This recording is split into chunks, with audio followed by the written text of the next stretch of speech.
Bab 2771, kau sudah lama mati. Uap putih menyembur keluar dari daging busuk itu. Tidak diketahui apakah itu kemarahan atau kecurigaan. Kemudian, daging itu layu seperti kantong yang berlubang-lubang. Semut, di belakang Liao, Summer Rain, dekan Holy Light Institute, tiba-tiba menjerit nyaring. Dia mengeluarkan lebih dari 10 jarum suntik perak berkilauan dan menusukkannya ke arteri karotisnya, glabelanya, pelipisnya, dan titik akupuntur baihuinya, menyuntikkan obat-obatan dengan unsur-unsur mencurigakan ke dalam tubuhnya. Otak, untuk sesaat, matanya menjadi hampir transparan. Itu mengalir keluar dari matanya dalam bentuk magma dan terjalin di wajahnya. Tak lama kemudian, seluruh wajahnya berubah menjadi baja merah membara. Awalnya, warnanya berubah menjadi jingga, lalu putih susu. Raut wajahnya tampak meleleh dalam, cahaya suci, yang mengerikan itu. Bertobatlah, kau setan, dia berteriak, demi cahaya para dewa. Ratusan busur listrik pucat menyembur keluar dari matanya, yang sekarang menjadi 2 lubang putih, dan seketika menutupi kepala Liao. Otak Liao langsung retak. Kabut darah muncul dari semua lubangnya. Semut, anak-anak sesat, yang menyaksikan pertempuran itu semuanya gelisah dan mengepalkan tangan mereka. Hari ini adalah pertama kalinya mereka bertemu dengan Zhou Xiuyun, manajer proyek anak iblis. Mereka tidak tahu banyak tentang Zhou Xiuyun, tetapi mereka tahu dengan jelas seberapa kuat dekan mereka, Xiayu.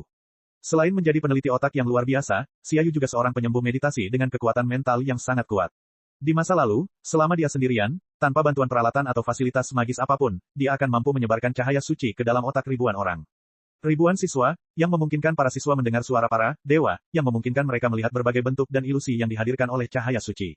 Dia bahkan dapat membuat para siswa tanpa sadar mengungkapkan rahasia di lubuk hati mereka, membuat mereka bertobat atas dosa-dosa mereka. Tatapan matanya seakan mampu menembus hati setiap siswa. Suaranya mengandung kekuatan yang tak tertandingi. Setiap tindakannya begitu harmonis, sakral, dan sempurna. Di hati para siswa, Dekan Xia adalah orang yang paling dekat dengan Tuhan, selain Maha Guru. Selama beberapa tahun terakhir, tidak seorang pun pernah melihat seseorang dari suku hujan musim panas merangsang kekuatan mentalnya sedemikian rupa. Sekalipun mereka hanya penonton, mereka dapat merasakan bahwa kekuatan mental yang keluar dari tubuh Xiayu tengah menggores korteks cerebral mereka bagaikan pisau bedah yang tajam, membuat kepala mereka sangat sakit hingga mereka merasa harus segera bertobat. Akan tetapi, Liao, yang pertama kali menanggung beban serangan itu, tampaknya tidak menyadari adanya kilatan cahaya di otaknya dan terus melangkah maju menuju Xiayu. Apakah ini tipuanmu? Dibungkus dengan busur listrik dan cahaya suci, dia berkata dengan dingin, satu kata demi satu, kau hanyalah boneka. Kau tidak memiliki jiwa dan kemauanmu sendiri sama sekali. Bagaimana kau bisa berbicara tentang kekuatan mental? Gelombang otak yang kau lepaskan sangat kuat, tetapi tidak memiliki suhu yang dimiliki makhluk cerdas normal. Seharusnya, itu hanyalah gelombang yang tak beremosi, tak berarti, dan tak berdaya. Bahkan jika Anda merangsang sel-sel otak Anda agar terbakar dengan gila-gilaan dengan segala macam obat penguat, itu akan sia-sia karena otak Anda telah mati sejak lama. Saat ini, itu hanyalah lautan beku dan kuburan kosong. Itu tidak mungkin. Wajah Xiayu hampir meleleh bersama otaknya. Cahaya suci. Biarkan aku menunjukkan kepadamu apa kekuatan mental yang sebenarnya. Liao meraung, yang terpenting bukanlah intensitas gelombang otak, bukan frekuensi sel otak, bahkan bukan akar spiritual, level, atau kultivasi, tetapi keberanian, emosi, dan darah panas yang dapat membuat semua sel otak terbakar. Itulah yang paling berharga, terkuat, dan paling kuat. Kekuatan mental yang dapat menghancurkan alam semesta. Di tengah gemuruh itu, mata Liao berubah menjadi merah padam, bagaikan magma yang mendidih dan seperti pusaran ribuan petir merah. Saat dia mengucapkan kata terakhirnya, kilat merah menyambar dari matanya dan menghancurkan busur listrik pucat, yang disebut cahaya suci, yang menyelimutinya, dan menusuk mata Xiayu. Mata Xiayu langsung berubah merah seperti mata Liao. Darah yang mengalir zigzag dengan cepat menyebar ke seluruh wajahnya seperti jaring laba-laba. Xiayu, Dekan Institut Cahaya Suci, yang selalu tenang, anggun, dan damai, akhirnya memegangi kepalanya dan berteriak dengan sedih. Tak lama kemudian, api merah menyembur keluar dari telinga, hidung, dan mulutnya. Api itu berkumpul dan mengubah kepalanya menjadi lilin yang menyala dan meleleh. Setelah hanya setengah menit, seluruh kepalanya mendidih, terbakar, dan berubah menjadi abu. Dengan baik, anak-anak sesat, itu semua tercengang. Bahkan Chu Ziyun, yang paling tenang di antara mereka, tidak dapat menahan diri untuk tidak memasang ekspresi tercengang dan terkejut. Sejak Liao meledakkan puluhan dan dinding kabin di dalam benteng terapung, mereka tahu betapa kuatnya Liao.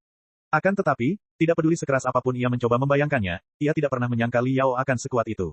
Bagaimana dia bisa meledakkan kepala dekan mereka saat mereka sedang berbicara dan tertawa. Saat ini, selain mereka, hanya Zhou Xiuyun, manajer proyek anak iblis, yang masih berdiri di samping mereka.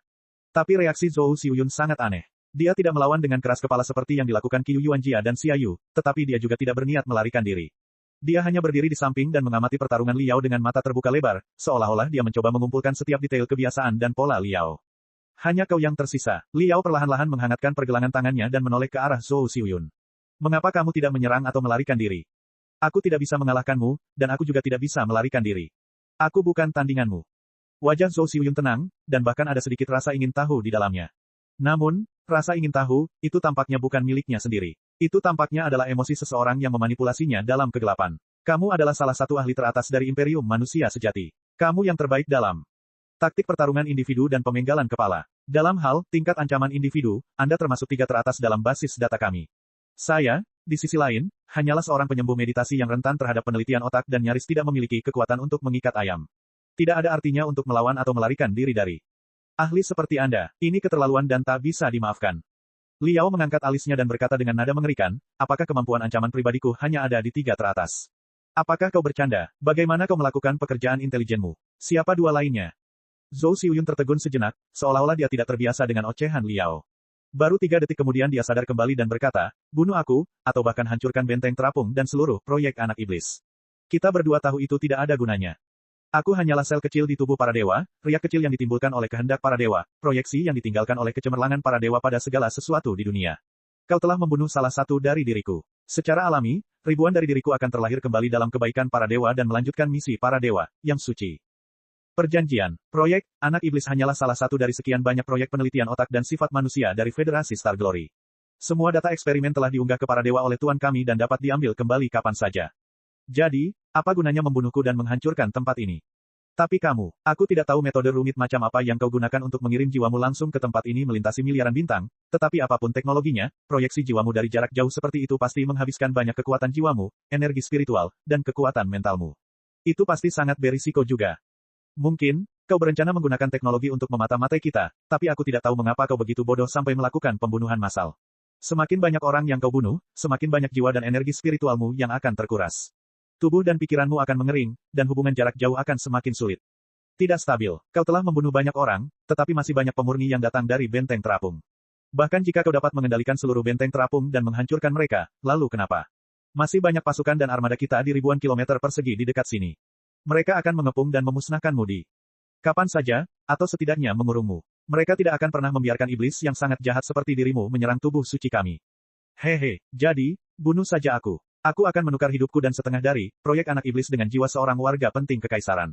Itu adalah kesepakatan yang sangat bagus. Bagaimana menurutmu, Raja Angin Hitam Liao? Tidak ada sedikit pun rasa takut akan kematian di wajah Zhou Xiuyun. Sebaliknya, wajahnya dipenuhi dengan pencerahan dan kegembiraan karena kembali ke pelukan para dewa. Liao, di sisi lain, mendesah. Ada satu hal yang belum kau pahami. Aku tidak mencoba membunuhmu, termasuk Yu Yuanjia dan Xia Yu. Liao menjawab, karena dirimu yang sebenarnya sudah mati. Saat ini, seseorang sedang memanipulasi tubuhmu dan mengubahmu menjadi segerombolan zombie gila. Mustahil bagi manusia untuk mati 2 kali. Karena itu, aku tidak ingin membunuhmu. Aku hanya ingin kau beristirahat dengan tenang. Kau sudah mati. Dirimu yang sebenarnya sudah mati saat kau menjadi anak iblis pertama dalam bentuk embrio sebelum kau lahir. Pasti sangat menyakitkan. Setelah menjadi generasi pertama anak-anak iblis, dia dianiaya secara brutal saat masih bayi. Selain siksaan fisik, jiwanya juga dipelintir dan dikebiri. Dia tidak pernah memiliki kesempatan untuk tumbuh dan berkembang sesuai keinginannya. Pada akhirnya, bukan saja kau dimurnikan menjadi apa yang mereka kira, bahkan putrimu pun tak dapat lepas dari takdir yang menyedihkan itu. Ia direndahkan menjadi alat yang dimanipulasi, dimurnikan, dan disiksa. Ia adalah subjek percobaan. Katakan padaku, apakah kau benar-benar sudah melupakan rasa sakit yang tak terlupakan itu? Apakah Anda kehilangan kemampuan untuk merasakan sakit, atau apakah Anda mematikannya setiap kali Anda merasakan sakit sehingga Anda bisa menipu diri sendiri dan berpura-pura bahwa rasa sakit itu tidak ada? Bersumpahlah kepada Tuhanmu bahwa kau tidak pernah berpikir untuk mengakhiri semua rasa sakit ini dan memberikan putrimu, yang membawa semua gen dan harapanmu, masa depan yang sama sekali berbeda. Bab 2772, Liao yang kelelahan. Wajah Zhou Xiuyun yang tenang dan kalem akhirnya retak. Seperti bendungan yang telah ditutup oleh banjir miliaran ton. Setelah suara retakan, celah pertama yang mengejutkan muncul. Itu lucu sekali. Dengan wajah kaku, dia berkata, aku tidak tahu bahwa Raja Angin Hitam legendaris Liao, yang menekan seluruh sektor terminus imperial sendirian dan memikul setengah dari kekaisaran manusia sejati, akan begitu pintar. Kau tahu betul apakah lidahku licin atau tidak? Liao berkata dengan tenang, saya tahu banyak orang akan mencoba merasionalisasi atau bahkan menyucikan rasa sakit yang sama sekali tidak dapat dihindari saat mereka menghadapinya. Itulah satu-satunya cara yang dapat meringankan rasa sakit yang lebih buruk daripada kematian. Hal ini sama seperti banyaknya orang yang menyerah sebelum benar-benar menjelajahi alam semesta yang tak terbatas, mengakui bahwa mereka tidak berarti dan rendah hati, demi menghindari ketakutan terbesar akan keluasan dan keabadian. Tetapi rasa sakit tetaplah rasa sakit, dan rasa takut tetaplah rasa takut. Rasa sakit tidak akan berkurang hanya karena kamu menipu dirimu sendiri. Semakin kamu mencoba menghindarinya, rasa sakit akan semakin melekat di pembuluh darahmu seperti kutukan dan kamu tidak akan pernah bisa lepas. Diamlah, aku telah belajar arti hidup dan menemukan kedamaian abadi dalam pelukan para dewa. Sakit apa? Lucu sekali. Sudut mata Zhou Xiuyun berkedut, dan wajahnya berkerut. Dia menggertakkan giginya. Kalian yang dihantui oleh iblis luar angkasa dan tenggelam dalam lumpur emosi dan keinginan adalah orang-orang yang benar-benar menderita. Kami menyelamatkan seluruh umat manusia dan alam semesta. Tidak ada gunanya. Berhentilah membodohi dirimu sendiri. Aku bisa melihat otakmu dengan jelas. Liao menghela napas dan berkata, aku merasakan area hitam yang tersembunyi di bagian terdalam otakmu dan gelombang rasa sakit dan putus asa yang dilepaskan dari sana.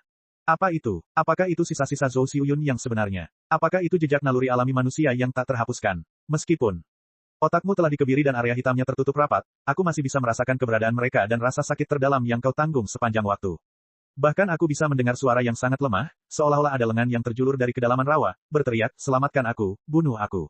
Apakah itu suara Zhou Xiuyun yang asli? Bagaimanapun juga, semuanya harus berakhir. Akhirnya Anda bisa menyingkirkan mereka dan tidur nyenyak. Putri Anda akan hidup di dunia baru yang sama sekali berbeda dari dunia ini. Ia akan menjalani kehidupan yang lebih bahagia dan bebas, termasuk keturunannya. Gen Anda akan berkembang seperti ribuan bunga. Saya jamin itu. Beristirahatlah dengan tenang, Zhou Xiuyun. Liao mengulurkan jarinya dan mengetuk pelan dahi Zhou Xiuyun. Zhou Xiuyun tampaknya tertarik oleh suatu kekuatan yang tidak dapat dijelaskan. Pandangannya berangsur-angsur menjadi kosong, dan setiap otot dan saraf di wajahnya menjadi rileks. Sesaat kemudian, sesuatu tampaknya telah muncul dari bagian terdalam otaknya dan mendapatkan kembali kendali atas tubuhnya untuk pertama kalinya dalam beberapa dekade. Emosi yang nyata dan jelas muncul di wajahnya. Wajahnya semua berkerut. Air mata mengalir di wajahnya, sementara dia menjerit dengan sedih, seolah-olah rasa sakit yang telah terpendam selama hampir 100 tahun meledak pada saat ini. Api murni menyebar dari ujung jari Liao dan menyelimuti Zhou Xiuyun. Ia menari seperti kupu-kupu yang terbakar. Saat api semakin membesar, rasa sakitnya berangsur-angsur berkurang. Setelah kehilangan belenggu tubuhnya, jiwanya yang tersisa akhirnya terbebas. Ia terbang ke langit dalam gumpalan abu putih bersih dan menyebar menjadi riak-riak. Pada akhirnya, yang tersisa hanyalah desahan panjang, yang memberitahunya betapa lega dan bahagianya dia. Liao melihat Zhou Xiuyun menghilang begitu saja dalam keadaan linglung. Ada sedikit rasa kasihan di wajahnya, tetapi amarah yang membara di matanya tidak berkurang sama sekali. Zhou Xiuyun benar tentang satu hal. Ia, Xia Yu, dan Qiu Yuanjia hanyalah karakter dan sel tak berarti dari para dewa. Sebelum memasuki aliansi Suaka, Liao mengira bahwa dewa-dewa yang dimaksud oleh orang-orang aliansi Suaka adalah klan Pangu yang telah berhibernasi selama ratusan ribu tahun. Mereka adalah objek yang perlu dibangkitkan.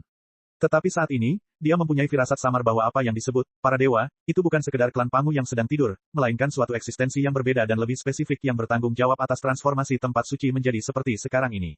Bagi sel seperti Zhou Xiuyun, Xia Yu, dan Qiu Yuanjia, tidak ada gunanya berapapun jumlah mereka yang disingkirkan. Yang disebut dewa dapat bereproduksi atau menghasilkan lebih banyak sel dengan mudah. Liao bersumpah bahwa dia akan menemukan dewa di balik layar dan memasukkan kepalanya ke dalam pantatnya. Ini, guru, anak-anak sesat, itu memandang Liao dengan ketakutan. Setelah Liao membunuh Qiu Yuanjia, Xia Yuren, dan Zhou Xiuyun tanpa ragu-ragu, dia telah menjadi tuan di mata para remaja. Apakah kamu baik-baik saja? Chu Ziyun menatapnya dengan cemas. Tidak ada yang tahu apakah dia khawatir tentang jiwa Liao atau tubuh Tangka. Dia mengamati ekspresi Liao untuk waktu yang lama dan bertanya dengan hati-hati, kamu telah menghilangkan begitu banyak pemurni dan memotong lusinan dinding dan dek kabin. Bahkan Dinxia, komandan. Para pemurni, dan manajer proyek anak iblis telah dibunuh olehmu. Apakah kamu yakin bisa bertahan? Dengan baik, Li Yao mengangguk. Pertanyaan yang bagus. Memang benar aku tidak bisa bertahan lebih lama lagi. Ups. Dia tegas dan tegas. Tanpa ragu, dia jatuh ke tanah dan merentangkan tangan dan kakinya. Dia mengalami kram dan mulutnya berbusa. Tidak ada sedikit pun tanda-tanda darah di tubuhnya. Apa-apaan ini? Chu Ziyun tercengang. Dia tidak menyangka Liao akan berbaring begitu mudah. Apa yang terjadi padamu? Saya kelelahan. Liao terbaring di tanah dengan lengan dan kakinya terentang. Dia bahkan tidak bisa menggerakkan jari-jarinya, tetapi wajahnya tenang. Dia berkata dengan santai, apakah kamu tidak mendengar apa yang dikatakan Zhou Xiuyun tadi? Proyeksi jarak jauh jiwaku menghabiskan banyak kekuatan jiwa dan energi spiritual. Bahkan jika aku mengintai di dalam tubuh Tangka, tetap saja ada risiko tertentu, belum lagi pertempuran berintensitas tinggi di mana aku mengendalikan tubuhnya. Bagaimana mungkin jiwaku tidak terkuras dan energi spiritualku tidak terkuras? Jadi, aku kelelahan. Oh, aku sangat lelah. Aku bahkan tidak bisa berkedip. Aku sangat lelah. Bagaimana ini bisa terjadi? Chu Ziyun dan anak-anak sesat merasa sulit untuk percaya. 3 detik yang lalu, kamu begitu percaya diri. Bagaimana kamu bisa menjadi seperti ini? Kamu tampaknya telah runtuh. Inilah kekuatan super unik yang dimiliki oleh seorang ahli yang tak tertandingi seperti saya. Liao melanjutkan dengan tenang, jika itu adalah orang biasa yang disebut ahli, mereka pasti akan terpengaruh oleh cedera dan kelelahan mereka. Mereka akan menunjukkan tanda-tanda kelemahan dalam pertempuran, yang akan memengaruhi keterampilan tempur mereka. Sedangkan bagiku, seorang ahli super yang berdiri di puncak evolusi umat manusia dan dapat membunuh dewa dan iblis dengan mudah, aku mampu menahan semua luka dan kelelahanku dengan kemampuan pengendalian tubuhku yang luar biasa dan tekadku yang kuat. Aku tidak membocorkan sedikit pun kekuatanku dalam pertempuran sehingga musuh akan merasa putus asa karena aku tidak akan pernah terluka atau lelah. Hanya setelah aku benar-benar mengalahkan lawanku, luka-luka, kelelahan, dan keletihan yang terpendam akan meledak dan menghancurkanku sepenuhnya. Mungkin kamu masih belum bisa memahami betapa hebatnya kemampuan ini, tetapi itu tidak masalah. Pertama-tama, itu bukanlah sesuatu yang bisa dipahami oleh sembarang orang. Iya, aku sangat tidak nyaman. Aku hampir mati lemas. Aku sangat lelah, sangat tidak nyaman. Karena kamu sudah sangat lemah, jangan bersikap acuh tak acuh saat berbicara, oke? Chu Ziyun hampir menangis. Apa yang harus kita lakukan sekarang? Kita baru saja melewati pusat kendali. Masih banyak pemurni yang berkeliaran di luar. Selain itu, ada kam-kam pemurni di luar benteng terapung. Pasti ada pasukan dan armada lain yang lebih jauh. Tidak masalah. Aku hanya kelelahan untuk saat ini. Setelah beristirahat selama 20 menit, jiwaku akan kembali terkondensasi, dan energi spiritualku akan terisi kembali. Tentu saja, akan lebih baik jika kamu dapat membantuku menemukan beberapa obat penguat dan obat bernutrisi tinggi. Aku percaya bahwa pasti ada energi seperti itu. Pemasok di sudut pusat kendali. Liao berkata, adapun prajurit di luar dan pasukan yang lebih jauh, kita tidak perlu khawatir tentang mereka. Ketika kita melawan Zhou Xiuyun tadi, salah satu klonku telah meretas sistem kendali benteng terapung, memecahkan penghalang pertahanan di dalam prosesor kristal mainframe. Dan dirusak dengan izin tertinggi. Dengan kata lain, benteng terapung itu sekarang menjadi milik kita. Saya dapat mengamati pergerakan semua prajurit di dalam benteng terapung sesuai keinginan saya dan menutup saluran dan kabin utama, mengunci mereka di dalam. Mereka semua adalah prajurit dan pekerja keras yang tidak memiliki kemampuan berpikir logis dasar. Sekarang setelah pemimpin mereka mati, mereka tidak dapat menyerang pusat kendali. Secara otomatis tanpa perintah yang jelas. Tapi, ini batasku. Aku tidak bisa melindungimu sampai ke tempat perlindungan yang aman. Kau harus berjalan sendiri. Chu Ziyun, mulai saat ini, kamu adalah pemimpin baru, anak-anak sesat. Apakah kau melihat pintu hijau di sana? Jika indraku benar, Little Tian-Tian seharusnya ada di belakang kita. Mari kita selamatkan dia terlebih dahulu. Lalu, aku akan mengambil izin untuk membuka pintu semua sel, anak-anak iblis dan membimbingmu ke sana. Kau dapat menyelamatkan orang sebanyak yang kau mau. Mereka mendeteksi bahwa ada hanggar yang cukup besar di dalam benteng terapung yang membawa banyak pesawat ulang-alik bersenjata, tank kristal, dan kapal induk ringan. Kalian semua pasti sudah mempelajari keterampilan mengemudi dasar. Jika saatnya tiba, cari beberapa kendaraan yang strukturnya sederhana dan dapat diandalkan. Twill akan menemukan kesempatan untuk menempatkanmu di tanah dan memberimu koordinat dan metode untuk membuka tempat perlindungan. Selama kamu mencapai tanah tak bertuan tepat waktu dan memasuki tempat perlindungan, kamu akan memiliki kesempatan untuk melarikan diri. Bab 2773, melangkah maju dengan berani. Tetapi, Chu Ziyun berpikir lama dan berkata dengan tergesa-gesa, jika kita pergi begitu saja, bukankah kau akan dibiarkan melawan seluruh pasukan sendirian? Situasimu saat ini sangat buruk, bukan? Bagaimana mungkin kita bisa? Jangan konyol, gadis kecil. Aku, burung nasar Liao, telah menguasai lautan bintang dan menjelajahi alam semesta selama lebih dari 100 tahun. Aku telah membunuh iblis, membunuh dewa, dan memusnahkan iblis. Aku telah melalui semua jenis badai. Pemandangan kecil di depanku ini, cek. Ini benar-benar lebih kecil dari wijen. Benih itu sangat kecil sehingga aku tidak tertarik. Aku telah memadatkan 100% kekuatanku. Batuk. Aku bisa melakukannya lagi. Batuk. Apa yang bisa kau lakukan padaku? Liao terbatuk dan tersenyum. Jangan khawatir, hanya saja aku terlalu keras bertarung tadi. Selama aku beristirahat selama 3 hingga 5 menit dan mengatasi rasa lelahku, aku akan mampu meledakkan sebuah planet, belum lagi udang, hama, dan tikus-tikus itu. Benarkah begitu? Chu Ziyun curiga. Dia menggigit bibirnya dan berkata, tapi aku bisa melihat bahwa kamu berkeringat deras dan terlihat sangat lesu. Apakah kamu yakin kamu tidak menggertak? Dia dengan hati-hati mengulurkan jarinya dan menusuk dada Liao Tanka. Mendesis. Liao menyipitkan matanya dan meringis. Aduh. Apa yang kau lakukan, junior kurang ajar ini? Aku baru saja pulih 99%. Aku akan segera pulih sepenuhnya. Aku akan hidup kembali. Dengan tusukanmu ini, semua usahaku sebelumnya akan sia-sia. Aku harus memulai dari awal lagi. Aku harus berbaring setidaknya 70 hingga 80 menit. Setengah jam hingga 2 jam, oke.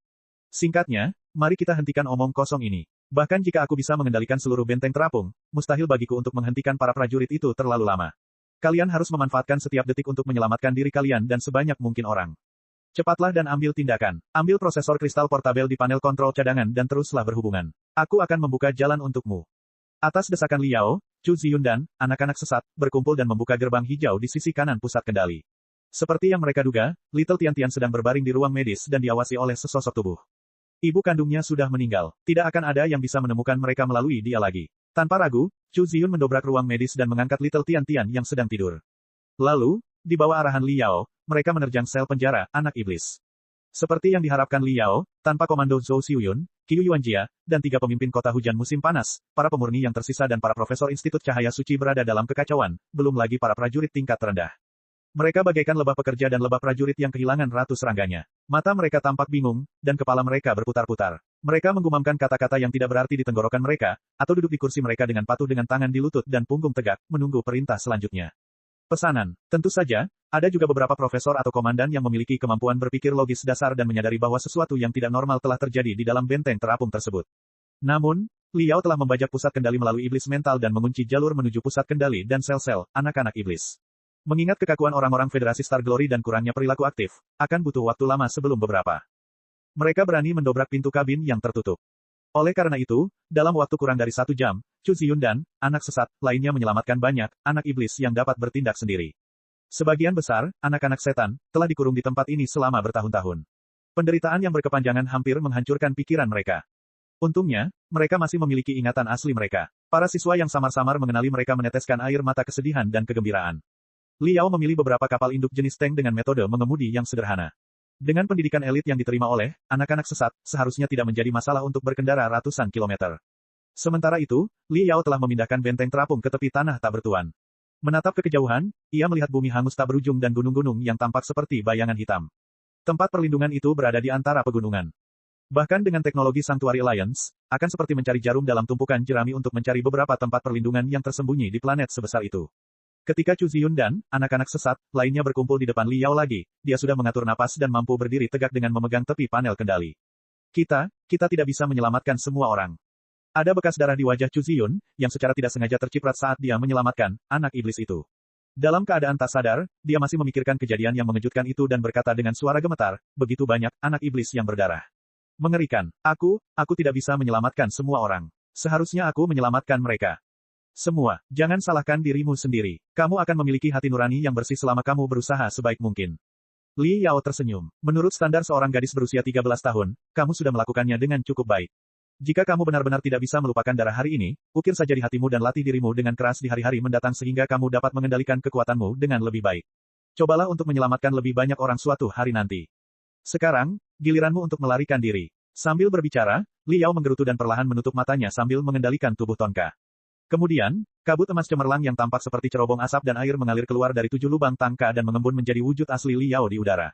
Semut, ini adalah pertama kalinya Chu Ziyun dan anak-anak sesat lainnya melihat jiwa Liao.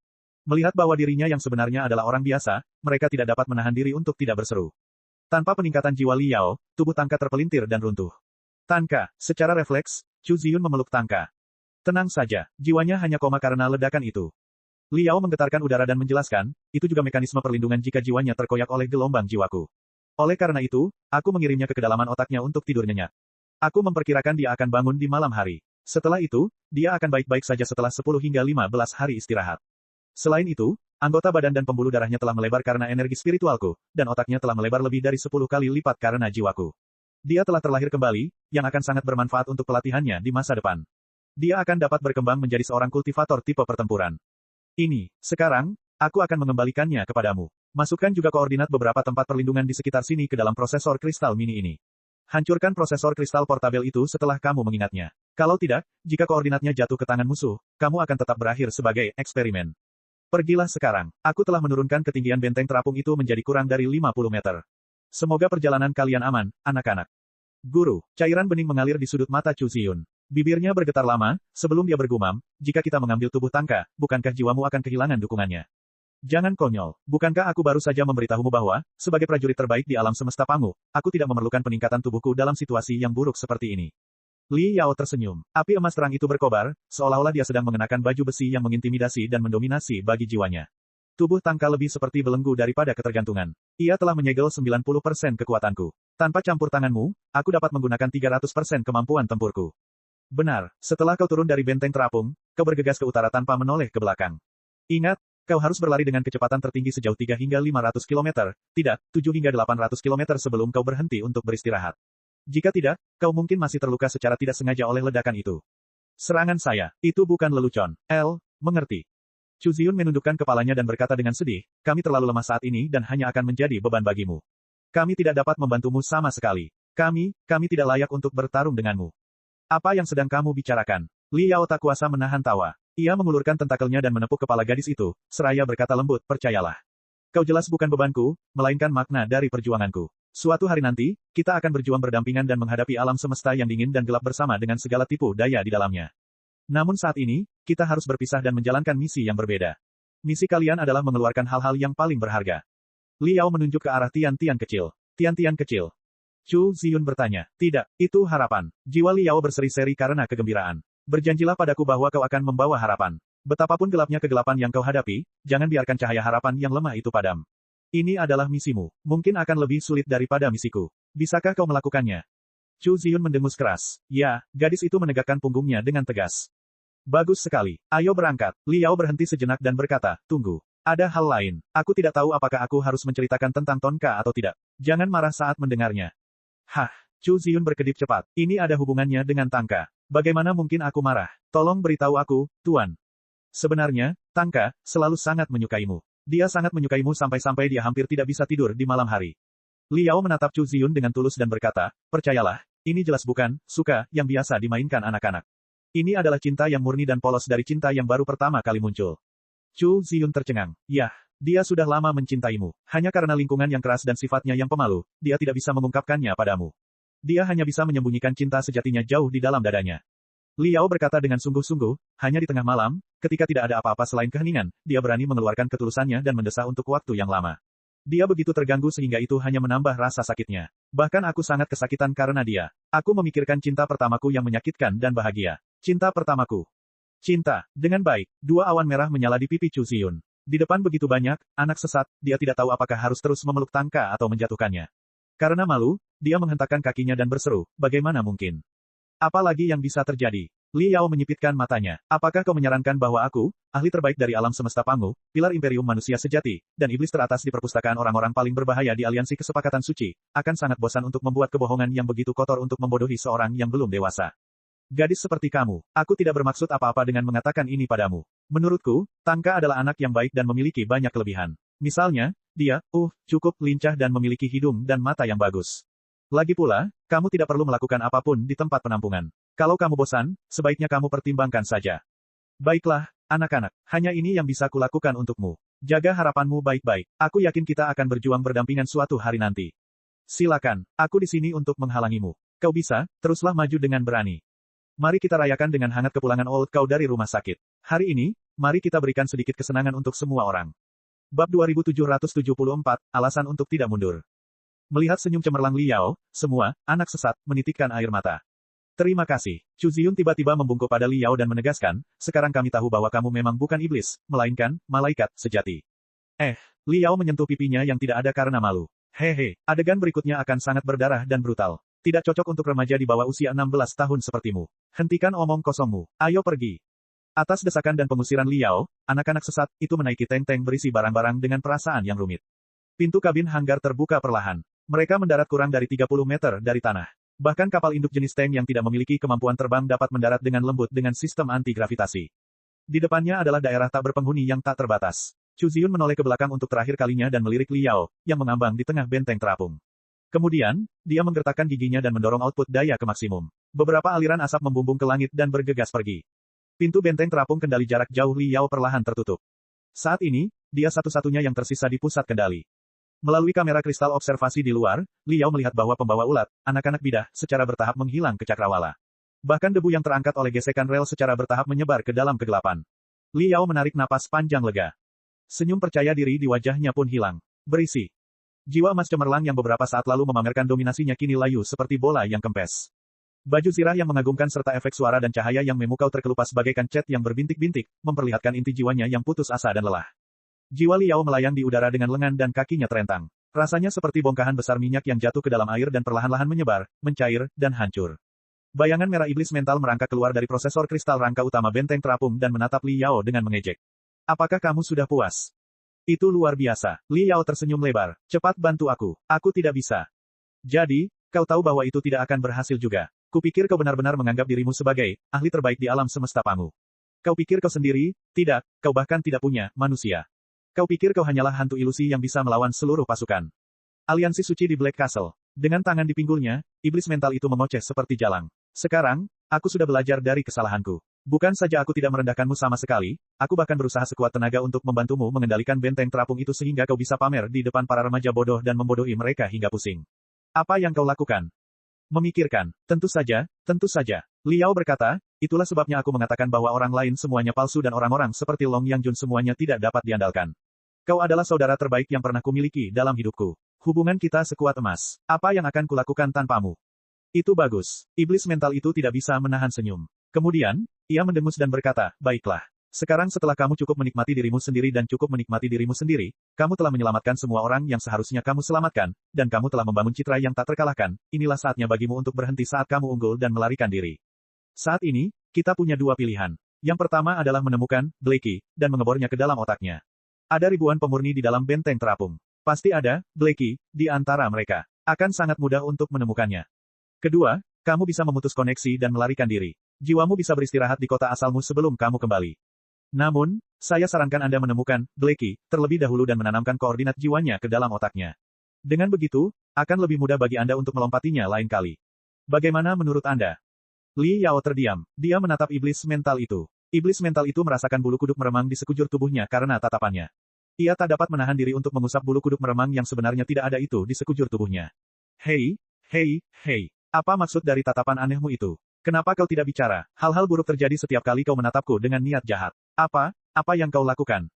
Kamu ingin tepatnya. Tidak banyak. Li Yao tersenyum patuh. Namun, tiba-tiba terlintas dalam pikiranku bahwa kita tidak dapat menemukan titik hitam, kedua dengan mudah, kita juga tidak dapat memotong garis dan melarikan diri. Mengapa? Iblis mental itu merasa sulit untuk percaya. Apa yang sedang kamu lakukan sekarang? Tidak, aku hanya merasa tidak ada gunanya menemukan batu hitam kedua. Li Yao menjelaskan, Qiu Yuanjia dan Zhou Xiuyun, pejabat tertinggi Xiaoyu di benteng terapung, keduanya telah terbunuh. Satu-satunya orang yang tersisa adalah perwira tingkat menengah dan rendah serta lebah prajurit yang tidak memiliki kemampuan berpikir logis. Tidak mudah untuk berkomunikasi dengan mereka. Juga tidak mudah untuk berhubungan dengan para dalang di tingkat yang lebih tinggi. Yang lebih penting, tidakkah kau mendengar apa yang dikatakan Zhou Xiuyun tadi? Musuh telah memahami identitas kita dan tahu bahwa kita telah merasuki anggota tertentu dari aliansi Sanctuary melalui proyeksi jiwa jarak jauh. Kalau begitu, selama kemampuan komputasi musuh berada di atas level tertentu, sangat mudah bagi mereka untuk mengetahui bahwa, setelah kita terpisah dari tubuh Tangka, kemungkinan besar kita akan digantikan oleh tubuh orang lain.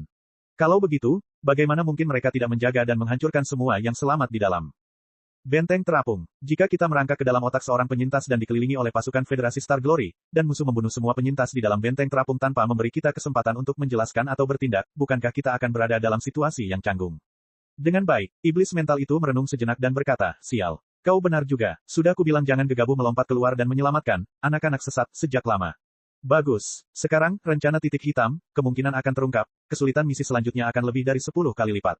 Lebih tinggi, lupakan saja, aku harus segera kembali ke kampung halamanku dan berdiskusi dengan Xiao Ming dan Wen Wen sebelum membuat rencana apapun. Tidak, Li Yao berkata pelan, kita juga tidak bisa memutus sambungan dan melarikan diri. Tidak sekarang. Mengapa? Mata iblis mental itu melotot. Apa kau tahu betapa lelahnya jiwa kita saat ini? Kau sudah lama menjadi pusat perhatian. Ayo pergi. Penonton sudah pergi semua. Kenapa kau tidak kabur saja? Apa kau menunggu tuanmu mentraktirmu makan malam? Tidak, Chu Ziyun dan Little Tian Tian belum jauh. Li Yao menghela napas dan tersenyum pahit. Kau tidak berpikir bahwa sekelompok anak berusia 13 tahun akan mampu menyingkirkan sekelompok musuh sendirian, bukan? Tanpa gangguan, mereka pasti akan ditangkap oleh anggota aliansi Sanctuary dalam waktu 1 jam. Kita akan menyelamatkan mereka sampai akhir. Sekarang setelah kita menghabiskan begitu banyak waktu dan upaya untuk menyelamatkan mereka, dan bahkan, rencana titik hitam, kita kemungkinan akan terbongkar, tentu saja, kita harus membantu mereka melawan semua pengejar. Paling tidak, kita harus menarik sebagian besar perhatian mereka sehingga mereka dapat mencapai tempat perlindungan dengan aman. Kanan. Karena itu, kita harus bertahan selama 3 hingga 5 jam lagi. Aku akan memberikan semua kekuatanku yang tersisa kepadamu sehingga kamu dapat sepenuhnya mengendalikan benteng terapung dan memicu 120% kemampuan tempurnya. Seharusnya tidak apa-apa, kan? Mata iblis mental itu melotot semakin lebar, menelan wajah menjijikkan itu bagai 2 pusaran darah. Matanya melotot ke arah Liao bagaikan magma yang menderu, siap meledakkan kepala Liao. Ucapkan lagi. Ia hampir saja mengerutkan kening dan menggertakkan giginya. Sampai kapan kau mau bertahan? 3 sampai 5 jam. Liao mengulurkan 3 jarinya, yang berubah menjadi 5, sambil melanjutkan, tentu saja, jika kamu bisa bertahan selama 1 hari dan 1 malam dan bahkan membunuh semua prajurit Federasi Star Glory di Kastil Hitam, aku tidak keberatan. Aku punya masalah dengan itu. Apakah kamu gila? Apakah kamu sudah gila? Apakah jiwamu bergelembung karena radiasi matahari? Apakah kamu benar-benar berpikir kamu adalah ahli terbaik di alam semesta Pangu? Setan mental itu mengumpat dengan marah. Bukankah kita adalah pakar terbaik di alam semesta Pangu? Liao mengedipkan matanya yang berair dan bertanya dengan serius. Iblis berdarah itu menggigil karena marah. Diam, bahkan jika dia benar-benar ahli terbaik di alam semesta Pangu, masih merupakan tindakan bunuh diri baginya untuk mengendalikan benteng terapung yang begitu besar untuk melawan puluhan ribu pakaian kristal, pesawat ulang-alik bersenjata, dan kapal luar angkasa ketika jiwanya telah diproyeksikan miliaran kali. Tahun cahaya jauhnya dan mengalami pertempuran berintensitas tinggi sampai-sampai benteng tersebut kosong dan sumur minyak mengering. Ada apa dengan kepalamu? Apa yang sedang kau pikirkan? Tahukah kau betapa rapuh dan tidak teraturnya hubungan antara jiwa kita dan mereka yang ada di belakang saat ini? Tahukah kau bahwa indera dan kendali kita memudar dengan cepat? Kita seperti kayu kering yang telah terbakar habis dan akan runtuh kapan saja. Kapan saja, aku sudah sangat lelah. Aku sangat lelah sampai-sampai aku hampir tidak bisa mengendalikan toilet otomatis di toilet benteng terapung.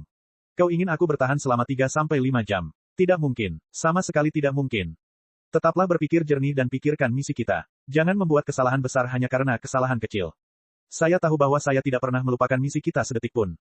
Li Yao tersenyum. Bukankah misi kita adalah melindungi Chu Ziyun, Tangka, dan Little Tiantian? Iblis mental itu menggigil kedinginan. Bajingan, jangan mengucapkan kata-kata kasar seperti itu tanpa peringatan. Iblis berdarah itu begitu marah hingga dia mengepalkan tinjunya dan memukul kepala Li Yao dengan keras. Pergilah ke neraka jika kau mau. Jangan menyeretku ke bawah. Aku punya kehidupan yang baik untuk dinikmati, tidak seperti dirimu, yang bodoh tanpa otak. Namun, Li Yao memanfaatkan kesempatan itu dan memeluk kakinya. Air mata dan ingus mengalir di wajahnya, tetapi dia tidak bisa menghilangkannya tidak peduli seberapa keras dia berusaha. Tolong, bantu aku. Kamu melahap sebagian besar warisan Profesor Mo Xuan dan sisa-sisa iblis luar angkasa di Spiritual Nexus. Aku tidak tahu cara meretas Spiritual Nexus dan prosesor kristal sebaik dirimu. Aku tidak bisa mengendalikan benteng terapung sebesar itu. Itulah sebabnya aku baru saja mengatakan bahwa kau adalah orang terpenting dalam hidupku. Kau adalah saudaraku yang paling kucintai, paling terpercaya, dan paling dapat diandalkan. Kau 10.000 kali lebih berharga daripadaku. Lebih baik dari Long Yangjun. Kamu setara dengan Ding Lindang, aku tidak bisa hidup tanpamu. Sungguh, aku benar-benar tidak bisa hidup tanpamu. Kamu mungkin berlidah tajam, tetapi kamu berhati lembut. Kamu pasti tidak tega meninggalkanku, bukan? Tolong bantu aku. Selamatkan aku. Demi kepribadian kita yang berbeda, bisakah kamu membantuku? Aku untuk terakhir kalinya. Bab 2775, Resonansi Jiwa, membakar segalanya. Pergilah. Iblis mental itu menggoyangkan kakinya dengan keras, tetapi jiwa Li Yao menempel padanya seperti genangan ingus yang lengket, membuatnya berteriak marah, aku tidak punya kepribadian yang tidak tahu malu. Lepaskan, lepaskan. Tidak akan melepaskannya. Jika aku melepaskannya, semua usahaku sebelumnya akan sia-sia. Chu Ziyun, Tangka, dan Little Tiantian akan hancur, dan semua harapan akan hilang. Apakah kau mengerti? Li Yao melengkungkan tubuhnya dan merangkak ke arah iblis mental itu. Aku akan menyentuh hatimu dengan gairah dan karismaku. Sungguh, tetaplah bersamaku dan hancurkan bajingan-bajingan terkutuk itu hingga berkeping-keping. Lagi pula, bukankah kau iblis darah yang membanggakan bahwa membunuh adalah sumber energimu? Bukankah kau mengatakan bahwa kau akan membawa kehancuran berdarah ke seluruh dunia? Itulah yang kau katakan di awal. Bukankah ini kesempatan terbaik untukmu? Tidak ada yang bisa menghentikanmu dari membunuh sekarang. Kau bisa. Bebaskan hasrat membunuh yang paling membara di lubuk hatimu yang terdalam sekarang. Ayo, berhentilah meringkuk seperti kura-kura. Bebaskan dirimu. Mengaumlah. Bunuh. Membunuhmu. Pembantaian, dan bunuh diri, sangat berbeda, oke. Iblis mental itu tidak tergerak. Ia mendengus dan berkata, lihatlah wajahmu yang tak tahu malu. Kau masih mengedipkan mata dan menggodaku untuk membunuh sesuka hatiku. Aku benar-benar bertanya-tanya siapa di antara kita yang merupakan kepribadian utama, yang merupakan kepribadian bawahan, yang merupakan Li Yao yang sebenarnya, dan yang merupakan iblis mental. Hehe, mungkin aku adalah Li Yao yang sebenarnya, tetapi perlahan-lahan aku digantikan olehmu, iblis mental yang jorok dan jorok, tanpa sepengetahuanku.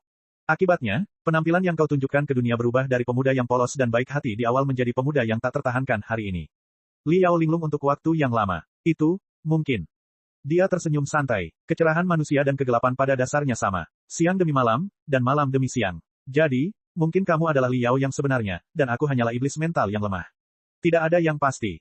Namun, jika Anda adalah tokoh utama Li Yao, Anda tidak akan meninggalkan anak-anak yang tidak bersalah dan pergi dalam situasi seperti itu, bukan? Selama kamu bisa tinggal dan berjuang berdampingan denganku, kamu akan menjadi kepribadian utama dan kamu akan menjadi kepribadian utama.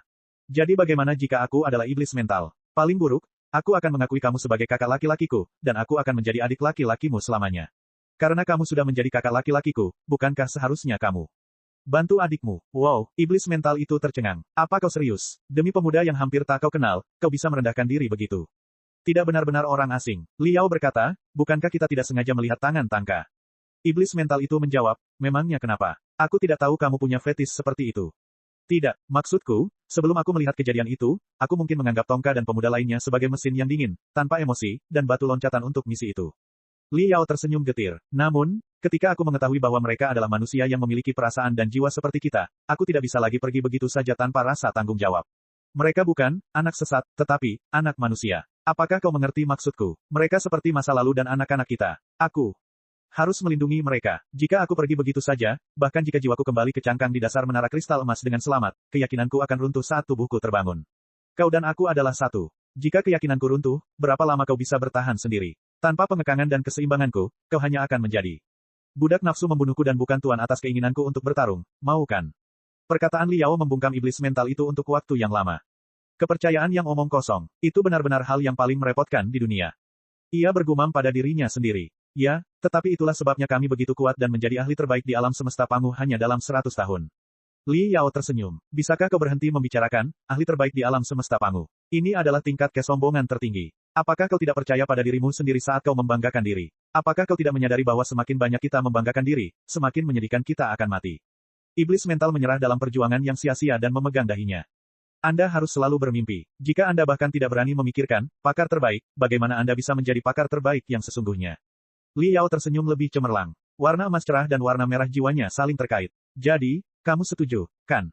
Hehe, iblis mental itu melotot ke arahnya dan merangkak ke dalam prosesor kristal rangka utama benteng terapung itu tanpa bersuara. Li Yao berseru kegirangan dan mengikutinya dari dekat. Saat dia merangkak ke dalam prosesor kristal mainframe, dia merasa bahwa iblis mental itu menariknya dengan kuat. Swoosh, swoosh, swoosh, swoosh. Dunia di depan matanya tiba-tiba berubah. Sekarang menjadi lautan data dan informasi. Astaga, astaga, astaga, astaga. Aliran informasi yang tak terhitung jumlahnya menyerang jiwa Li Yao seperti aliran air yang saling berhubungan. Indra perasanya tampaknya telah berubah menjadi ribuan tentakel yang menjalar ke setiap sudut benteng terapung melalui kabel dan tabung kristal.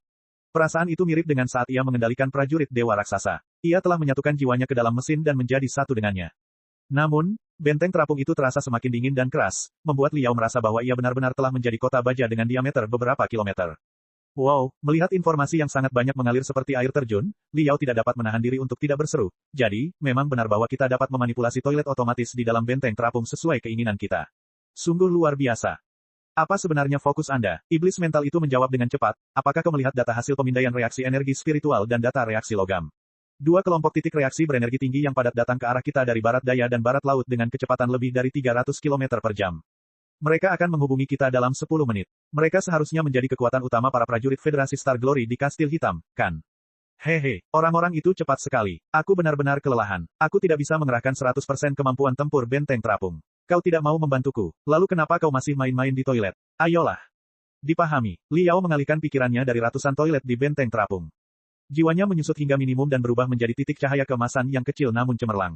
Kemudian, ia meledak secara brutal. Api darah yang membumbung tinggi yang mendukung iblis mental itu meluas dan menyebar, membakar dengan ganas di setiap kabel kristal dan tabung benteng terapung itu. Ahahaha. Jiwa Li Yao dan iblis mental memicu gelombang kejut di saat yang sama, saling merangsang dan beresonansi. Bahkan air laut yang dingin di seluruh lautan bintang tidak dapat memadamkan api kita yang tak kunjung padam. Li Yao tertawa terbahak-bahak karena kegembiraan jiwanya. Raungannya yang memekakkan telinga hampir menghancurkan seluruh benteng terapung. Betapapun tinggi dan tebalnya tembok hitam yang menyegel kita, tembok itu akan hancur oleh pukulan kita. Kita akan mengerahkan seluruh hidup dan kemauan kita dan melangkah maju ke batas yang belum pernah terjadi sebelumnya. Suatu hari. Tunggu, iblis mental tiba-tiba bertanya, apa yang sedang kamu lakukan? Saya merangsang jiwa saya dan beresonansi dengan Anda, menumpuk kekuatan kita. Li Yao berkata dengan tenang, apakah ada masalah? Tidak, maksudku, apa yang kau teriakkan? Iblis mental berkata, apa maksudnya, semua air laut di lautan bintang, dan api yang tak tergoyahkan? Apa kalimat yang memalukan itu? Apakah benar-benar perlu untuk merangsang jiwa? Baiklah, saya sendiri yang menulis liriknya, karena menurut saya dalam situasi saat ini, kita benar-benar membutuhkan lirik yang sangat bersemangat dan penuh gairah untuk menghidupkan suasana, sehingga dapat lebih membantu jiwa kita beresonansi dan mengeluarkan kekuatan yang tersembunyi di kedalaman jiwa kita. Li Yao berkata, jika dialognya tidak valid, aku akan bernyanyi sekeras-kerasnya dan meledakkan ribuan pesawat antariksa dan pakaian kristal. Bukankah ini pemandangan yang luar biasa? Tidak perlu. Iblis mental itu mengerutkan kening. Diamlah. Mulai sekarang, jangan bicara atau bernyanyi. Rangsang saja jiwamu dalam diam dan beresonansilah dengannya. Jika kau mengatakan sepatah kata lagi, aku akan lari dan meninggalkanmu di sini untuk bermain dengan toilet. Li Yao, setan mental. Li Yao, setan mental. Li Yao, apa maksudmu? Apa maksudmu? Li Yao merasa dirugikan. Kau menyuruhku untuk tidak berbicara dan mengalirkan energi spiritualku dalam keheningan, tetapi aku tidak mengatakan apapun selama 3 menit penuh. Aku hanya mencoba untuk merangsang jiwaku dan membakar tekadku. Apakah aku salah lagi? Baiklah, ini salahku. Iblis mental itu terdiam cukup lama, tetapi ia harus mengakui bahwa, keheninganmu yang tiba-tiba memang lebih aneh daripada suara bisingmu yang biasa. Selain itu, kita saling menatap dalam diam, dan jiwa kita bergesekan satu sama lain dengan kecepatan tinggi. Suasananya memang aneh. Sebaiknya kau katakan. Sesuatu. Lihat, aku tahu itu. Di balik penampilanmu yang tampak acuh tak acuh, di bagian terdalam jiwamu, ada juga darah panas yang tidak akan pernah dingin, bukan? Li Yao menyeringai. Lagi pula, kamu adalah salah satu kepribadian Li Yao. Bagaimana mungkin kamu bersikap dingin dan tidak berperasaan? Jangan malu. Tidak ada orang luar di sini. Apa salahnya mengakui bahwa darahmu belum dingin? Kalau begitu, ayo, bakar semua yang kita punya. Biarkan cahaya menerangi seluruh alam semesta. Biarkan mayat hidup dan bajingan yang menyebut diri mereka dewa di belakang mayat hidup membuka mata anjing mereka lebar-lebar dan melihat dengan jelas bahwa ini adalah burung nasar Liao. Ini adalah seorang kultivator. Ini adalah manusia sungguhan. Makhluk. Hahaha. Di tengah suara gemuruh yang memekakkan telinga, dua jiwa Liao, satu merah dan satu emas, mengembang secara gila-gilaan hingga maksimum. Mereka bahkan melepaskan diri dari belenggu benteng terapung dan melepaskan tentakel api yang panjangnya beberapa kilometer. Sekilas, seluruh benteng terapung itu tampak seperti terbakar hingga ribuan derajat, berubah menjadi matahari terbit bersayap di daratan gelap. Bab 2776, Penghancuran Tentara. Liao merasa dirinya adalah raksasa besi yang terlahir kembali di tengah amukan api. Semakin dia menggabungkan jiwanya dengan prosesor kristal, semakin banyak kekuatan yang tersembunyi di bagian terdalam jiwanya menyembur keluar dan mengatur keseimbangan antara dirinya dan prosesor kristal sehingga indera dan pikirannya dapat menjangkau setiap tabung dan setiap sudut benteng terapung dengan lancar. Saat ini, dia adalah benteng terapung. Cangkang dari pakaian kristal dan menara otomatis penuh merupakan tubuh padat miliknya. Tabung rumit dan kabel kristal adalah pembuluh darah dan sarafnya. Reaktor kristal yang panasnya ribuan derajat saat berfungsi penuh adalah perutnya. Kelompok pemroses kristal yang terbuat dari lusinan prosesor kristal super adalah otaknya. Dan semua bola meriam kristal yang diukir dengan simbol-simbol serangan dan memancarkan raungan harimau dan naga adalah tinjunya yang penuh amarah. Astaga, bidang penglihatan Liao langsung melebar 10 kali lipat. Dia memindai dan mengunci lebih dari 500 target, besar dan kecil, yang berjarak 100 km. Mereka adalah bala bantuan yang telah menemukan bahwa ada yang salah dengan proyek anak iblis. Mereka membentuk dua garis dan perlahan-lahan terbuka seperti penjepit. Satu tim datang untuk mengganggu Liao, sementara tim lainnya siap melewati benteng terapung dan mengejar anak-anak sesat, seperti Chu Ziyun, Tang Ka, dan Little Tian Tian. Tentu saja Liao tidak akan membiarkan mereka melakukan apa yang mereka inginkan. Jarak 100 km masih jauh dari jangkauan tembak efektif untuk sebagian besar sistem senjata di benteng terapung. Meskipun daya tembaknya dapat menempuh jarak tersebut, ketepatannya tidak terjamin. Akan tetapi, itu dulu, di bawah, negara umum. Coba ini, wahai mayat yang bangkit kembali. Liao tertawa terbahak-bahak. Dalam tawanya yang gila, data padat dan garis bidik muncul dalam penglihatannya, yang mengikat 572 target, yang semuanya adalah kendaraan pengintai berkecepatan tinggi dan kapal serang ketinggian rendah yang merupakan ancaman terbesar bagi anak-anak sesat. Kemudian, lebih dari 1000 bola cahaya muncul dari benteng terapung ke arah musuh. Meriam kristal, senapan rel, dan meriam panas semuanya dipicu oleh energi spiritualnya hingga melampaui 200% dari output maksimumnya, belum lagi bola meriam kristal berat yang berdiameter lebih dari 1 meter. Semuanya diikat oleh energi spiritualnya dan berputar dengan kecepatan tinggi saat masih berada di rel, secara signifikan meningkatkan kecepatan, jarak tembak, akurasi, dan kerusakan mereka. Ledakan, ledakan, ledakan, ledakan, ledakan, astaga. Desir, desir, desir, desir, desir. Dengan peningkatan jiwa Liao, benteng terapung itu hanya memiliki aura ribuan meriam yang ditembakkan pada saat yang sama. Ribuan pilar cahaya lurus kusut dengan api knalpot yang bengkok dan berubah menjadi jaring api yang merusak yang menyelimuti langit dalam radius 100 meter persegi. Kilometer. Saat itu sudah larut malam, tetapi dia telah menerangi langit seolah-olah itu adalah siang hari. Bunyi bip, bunyi bip, bunyi bip, setelan kristal, pesawat ulang-alik bersenjata, tank kristal, boneka tempur, dan pesawat luar angkasa penyerang ketinggian rendah di atmosfer yang dapat mengirimkan peringatan semuanya mengeluarkan peringatan yang paling memekakkan telinga. Puncak-puncak tajam hampir menembus batas-batas sinar cahaya, yang menunjukkan energi tinggi yang belum pernah terjadi sebelumnya. Reaksi. Sebagian besar bala bantuan yang datang dengan tergesa-gesa hanya tahu bahwa benteng terapung tempat proyek anak iblis dilaksanakan telah diserbu oleh musuh. Mereka tidak tahu bahwa musuh adalah orang yang licik seperti Raja Angin Hitam, Liao. Bahkan jika mereka telah menebaknya, mereka tidak tahu bahwa Li Yao bisa menghasilkan kerusakan yang dahsyat sendirian. Hampir 100 pesawat ulang-alik bersenjata dan boneka tempur menjadi yang pertama menanggung beban serangan itu.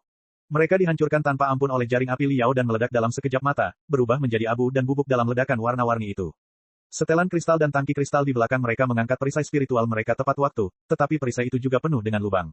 Asap hitam terus mengepul, dan mereka semua jatuh ke tanah. Kapal penyerang di ketinggian rendah di belakang berhasil menahan serangan Liao, tetapi perisai spiritualnya juga telah rusak. Sinar dan gelombang mistik yang memindai wilayah tak bertuan telah benar-benar terhalang, dan anak-anak sesat itu tidak dapat ditemukan. Perhatian dan daya tembak mereka sangat tertarik pada Liao, dengan ikan besar seperti Raja Angin Hitam, siapa yang akan tertarik pada ikan kecil seperti Chu Ziyun, Tang Ka, dan Little Tian Tian. 300 km jauhnya, jauh di dalam daerah tak berpenghuni. Anak-anak sesat itu mendengar suara-suara memekakkan telinga di belakang mereka dan merasakan ledakan yang berubah menjadi angin kencang sejauh 500 km. Mereka menamparkan cangkang pembawa mereka dan membuka penutup pembawa satu demi satu. Setelah mengenakan kacamata mereka, mereka menjulurkan kepala mereka ke Lihatlah. Kemudian mata mereka kembali tertarik oleh pemandangan indah di cakrawala dan hampir buta.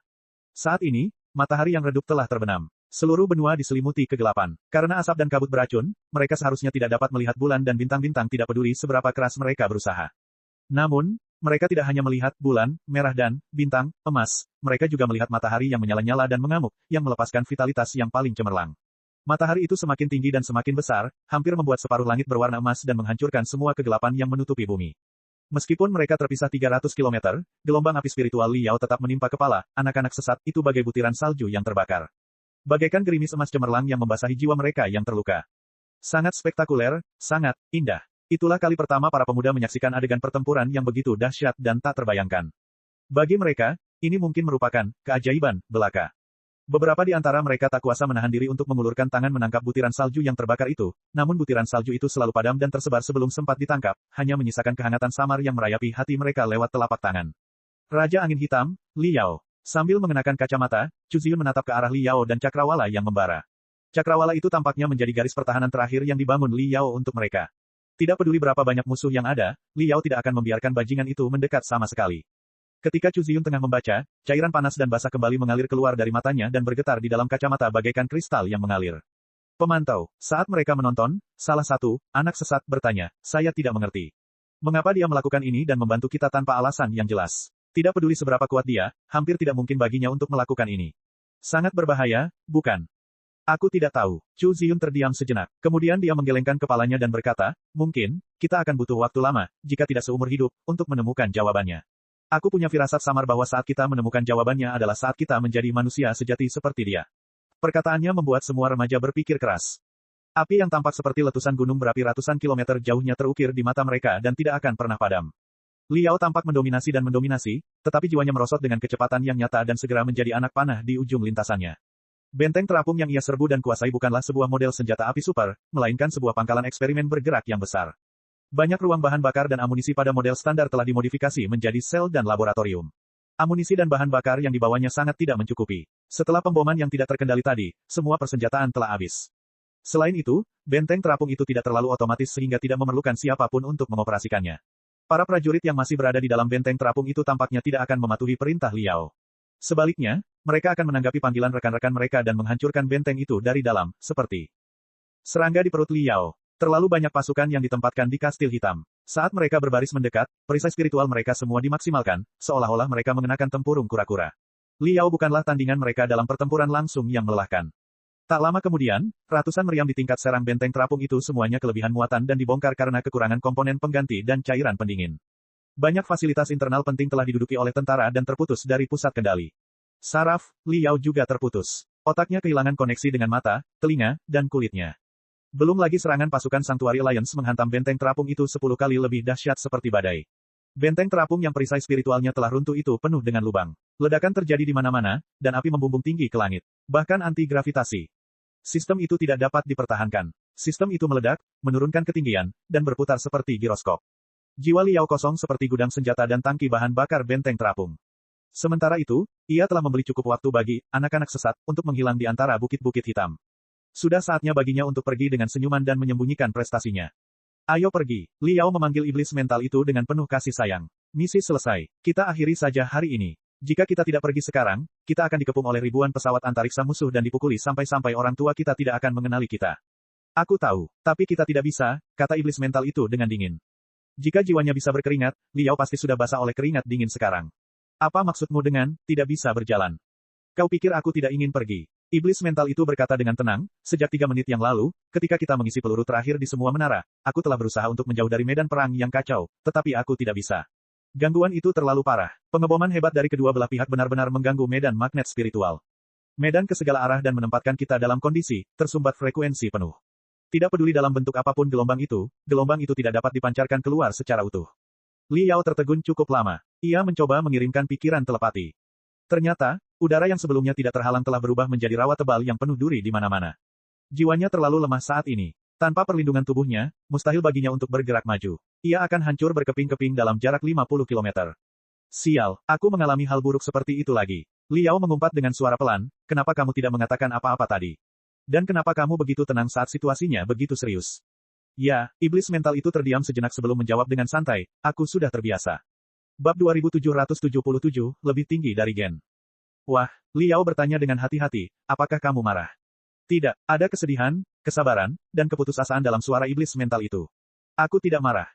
Kau yakin tidak akan melakukannya? Tapi kenapa aku merasa ada yang salah dengan suasana hatimu? Selain itu, kau telah mengubah pola keluaran bahan bakar benteng terapung dan memindahkan sedikit bahan bakar kristal cair terakhir yang seharusnya dikirim ke unit daya ke unit penyerang. Sepertinya kau siap untuk binasa. Bersama dengan musuh, Liao berkata, baiklah. Aku tahu ini salahku. Aku terlalu gegabah, terlalu bersemangat, dan terlalu impulsif.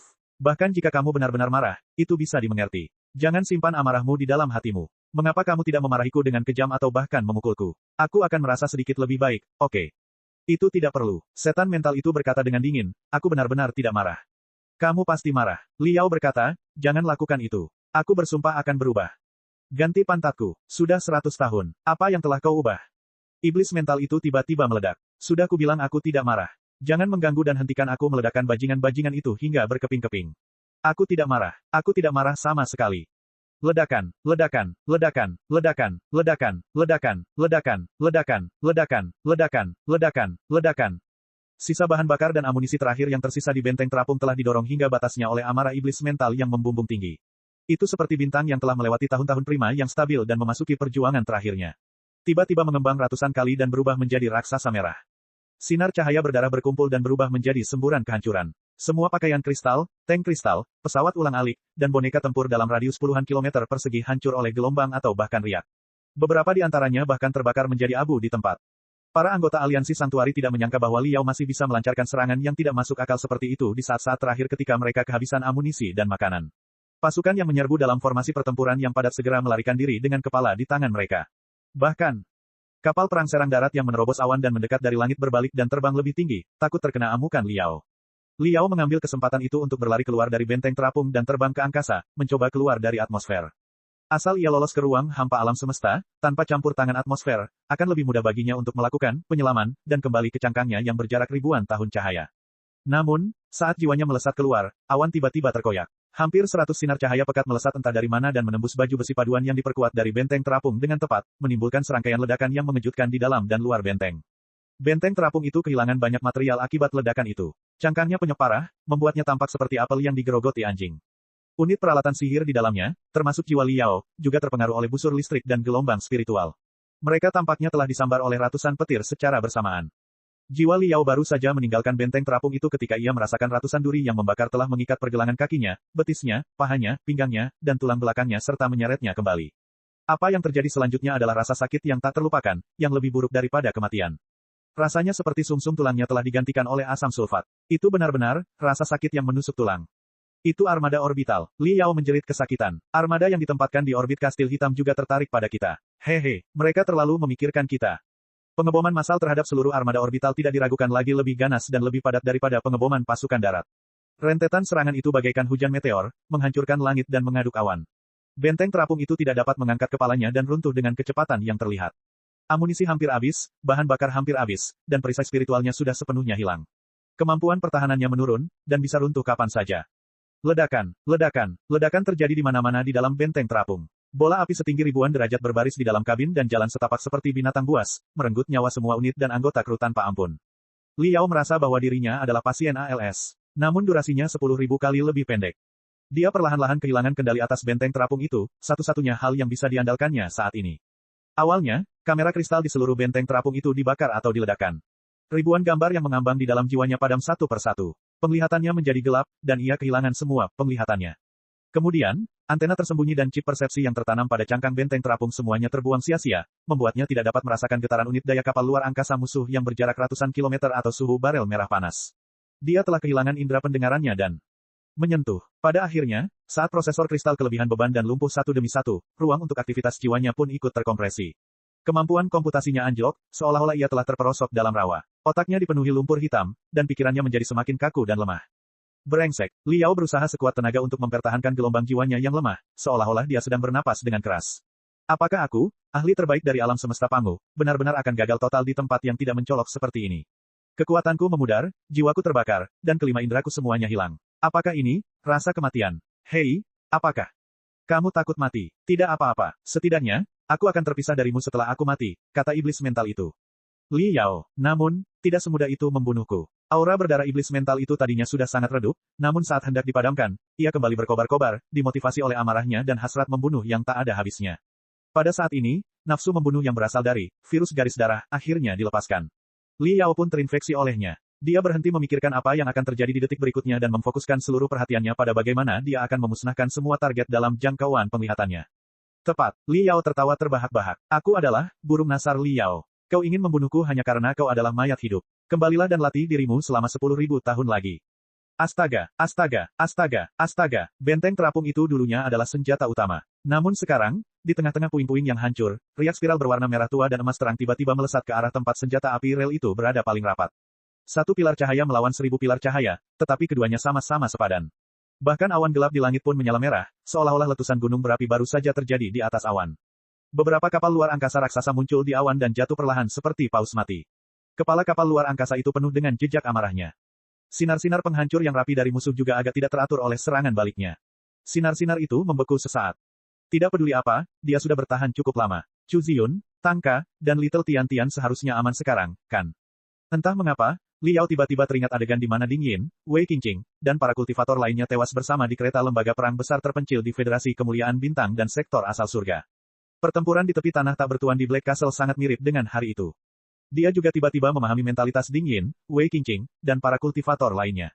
Para kultivator tidak takut mati, tetapi apakah para kultivator benar-benar tidak takut mati? Mungkin, semua orang takut mati, tetapi beberapa dari mereka memahami bahwa kematian bukanlah akhir dari hidup mereka.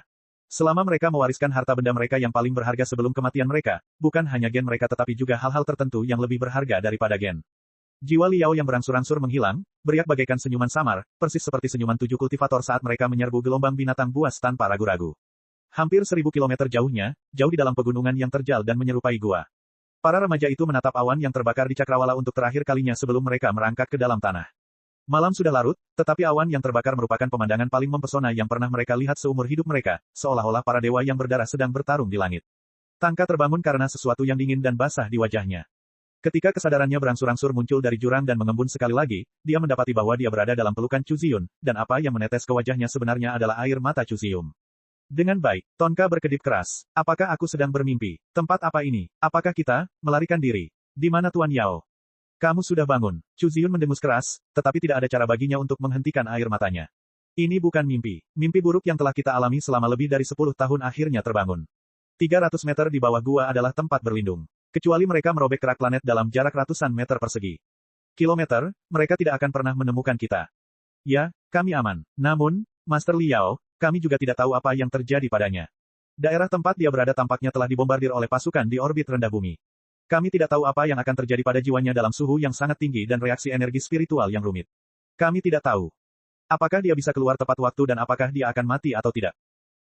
Seolah-olah tersambar petir, mata Tangka juga terasa sakit. Dia berkata bahwa semuanya akan baik-baik saja. Dia berkata bahwa semuanya berada di bawah kendalinya dan bahwa dia dapat menyelamatkan kita dengan mudah. Mungkin dia sudah kabur. Chu Ziyun tersenyum. Tangka, kamu berutang penjelasan pada kami. Apa yang terjadi antara kamu dan Tuan Li Yao? Orang macam apa dia sebenarnya? Dengan baik, Tonka menundukkan kepalanya. Aku juga tidak tahu bagaimana menjelaskannya. Aku tidak tahu banyak tentangnya. Yang ku tahu dia orang baik dan licik. Karena itu, dia tidak akan mati begitu saja. Pasti. Tatapan mata pemuda itu kembali tajam. Ia mengayunkan tinjunya ke arah benteng terapung yang terbakar. Bab 2778, aku di sini. Ayah, di dalam ruang kontrol di bagian bawah menara kristal emas di sektor Terminus Empyrean. Di dalam kapsul peluncuran yang menyerupai kepompong, otak Li Yao telah melepaskan gelombang otak yang intens dan tidak teratur sejak beberapa jam yang lalu. Ia menggambar puncak-puncak yang semakin tinggi pada berkas cahaya, seolah-olah otaknya bisa meledak kapan saja. Tidak peduli berapa banyak obat penenang yang disuntikkan Xiaoming dan Wen Wen ke dalam obat-obatan, mereka tidak dapat menekan aktivitas otak Li Yao yang intens. Bahkan tubuhnya pun terpengaruh. Dia kejang-kejang hebat, menyebabkan dinding kabin logam ruang peluncuran sekali lagi terpelintir dan berubah bentuk dengan bang. Bunyi, bang, teguk, teguk, teguk. Cairan administrasi ilahi dan pendingin otak mulai mendidih. Ci. Cairan mendidih itu berubah menjadi uap tajam dan menyembur keluar melalui celah-celah ruang jiwa, memenuhi seluruh ruang dengan asap dan menambah kepanikan. Tidak bagus. Otak ayah sedang kelebihan beban. Dia akan kehilangan kendali jika terus seperti ini. Bantu dia untuk tenang. Tidak, aku sudah mencoba segalanya, tetapi otak ayahku masih terbakar. Aku sudah menyuntikkan cairan pendingin standar sebanyak 5 kali. Bahkan obat hibernasi tidak cukup untuk menenangkan otak ayahku. Jika aku menambah dosisnya lebih jauh, otaknya akan mati beku. Kalau begitu, tarik jiwanya kembali dengan cepat dan kuat. Kita tidak bisa membiarkan jiwanya, yang sedang dalam kondisi sangat marah, ditinggalkan sendirian ribuan tahun cahaya jauhnya. Tidak bisa, jiwa ayahku terikat oleh sesuatu. Dia pasti berada di medan perang yang sangat intens dalam keadaan gangguan frekuensi penuh. Jika aku menyeretnya kembali dengan paksa, jiwanya akan rusak parah. Kemungkinannya hanya sebagian jiwanya yang akan kembali ke tubuhnya. Bahkan jika dia melakukannya, dia akan menjadi idiot. Tidak ada yang bisa kita lakukan. Kita tidak bisa ragu lagi. Jika kita ragu lagi, ayah akan benar-benar terjebak di sana. Tarik, tarik. Ah, itu rusak. Hubungan antara jiwa kita dan ayah rusak. Bagaimana mungkin? Hitung ulang dengan cepat dan coba hubungkan lagi. Cepat, cepat, cepat. Tidak, itu terlalu rumit. Kita harus menemukan arah sektor bumi dalam dan kastil hitam secara tepat di antara miliaran bintang, dan kita harus menemukan ciri-ciri jiwa ayah kita dalam gelombang energi spiritual yang kacau. Kita butuh waktu. Kita tidak bisa melakukannya hanya dalam beberapa menit. Di tengah teriakan kedua bocah kecil itu, tubuh Liao yang memberontak ambruk seperti boneka yang talinya telah putus. Ia berbaring dalam cairan yang hampir padat itu dengan tenang, sementara gelembung udara terakhir menyembur keluar dari hidungnya. Nilai, spektrum, dan gambar yang mewakili vitalitas dan aktivitas otaknya semuanya nol. Berbunyi, gelombang otaknya terpusat pada garis lurus, tanpa riak sedikitpun. Ini, bahkan makhluk cerdas seperti Xiaoming dan Wen Wen pun tak kuasa menahan diri untuk tidak tertegun sejenak ketika dihadapkan pada situasi rumit semacam itu. Pada saat berikutnya, kemampuan komputasi mereka segera beraksi seperti letusan gunung berapi. Cepat, cepat, cepat. Gunakan peralatan medis untuk membantu menjaga detak jantung dan pernapasan ayah. Pada saat yang sama, suntikan obat-obatan bernutrisi tinggi ke dalam pembuluh darahnya untuk menjaga fungsi tubuhnya. Periksa otak ayahku dan lihat apakah dia terpengaruh saat jiwanya terputus. Selama fungsi otaknya masih utuh, masih ada kemungkinan. Untungnya, otak dan tubuh ayahku tampaknya baik-baik saja. Ayo cepat ganti obat-obatan dan cairan nutrisi sebelum tubuhnya mengalami perubahan kualitatif. Ayo ubah ruang peluncuran menjadi ruang hibernasi dan selamatkan tubuh ayahku terlebih dahulu. Kedua makhluk kecil itu beroperasi dengan lancar untuk sementara waktu. Tak lama kemudian, cairan interaktif saraf di ruang peluncuran digantikan oleh obat hibernasi berwarna biru terang. Saat suhu berangsur-angsur turun, obat hibernasi mengembun menjadi kristal, dan tubuh Liao tertanam ke dalam kristal. Berbentuk seperti sayuran. Setelah semuanya selesai, Xiaoming dan Wen Wen menarik napas panjang lega. Kemudian mereka saling memandang dan melihat kegelisahan dan ketidakpastian di mata masing-masing. Beruntungnya, jenazah ayah saya berhasil diselamatkan. Tapi di manakah sebenarnya jiwanya? Apakah jiwanya telah hilang, ataukah ia masih mengambang di sudut kastil hitam, ataukah ia mengembara di kedalaman lautan bintang bagaikan hantu? Bagaimana kita bisa menemukan ayah kita lagi dan menyeret jiwanya kembali ke tubuhnya? Bagaimanapun, mari kita beritahu Bibi Long terlebih dahulu dan kemudian kirim pesan kembali ke Federasi sehingga Parlemen Federal dan Ibu akan tahu, kan? Ayah, di mana ayah? Apa ayah tahu apa yang ayah lakukan? Ini keterlaluan. Sayang sekali, ayah. Liao mendengar suara tawa. Suara tawa anak-anak bagaikan lonceng perak.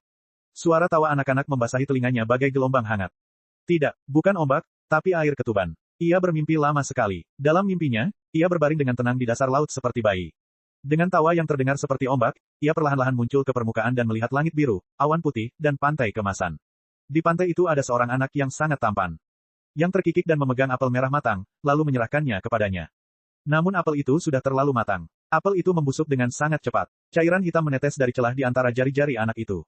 Bukan apel, tapi bumi. Dalam mimpi itu, anak yang tampak polos itu memegang bumi yang terus berubah di tangan mudanya, dan cairan yang jatuh berubah menjadi data dan informasi yang tak terbatas.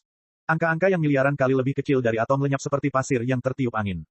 Liao tenggelam dalam pemandangan aneh dan menakjubkan ini dan tidak dapat membebaskan dirinya.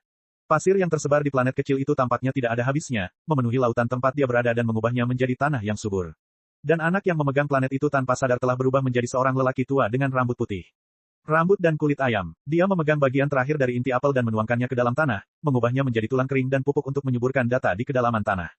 Sebelum Liao mengetahui arti mimpinya, sebuah bibit telah tumbuh dari tumpukan tulang. Bibit itu tumbuh dan berkembang dengan kecepatan yang terlihat. Tak lama kemudian, ia tumbuh menjadi pohon apel yang penuh buah. Setiap apel di pohon itu adalah planet yang kecil, indah, dan menakjubkan. Liao begitu terpesona hingga ia tak dapat menahan keinginan untuk memetik bumi dan mengamatinya dengan saksama.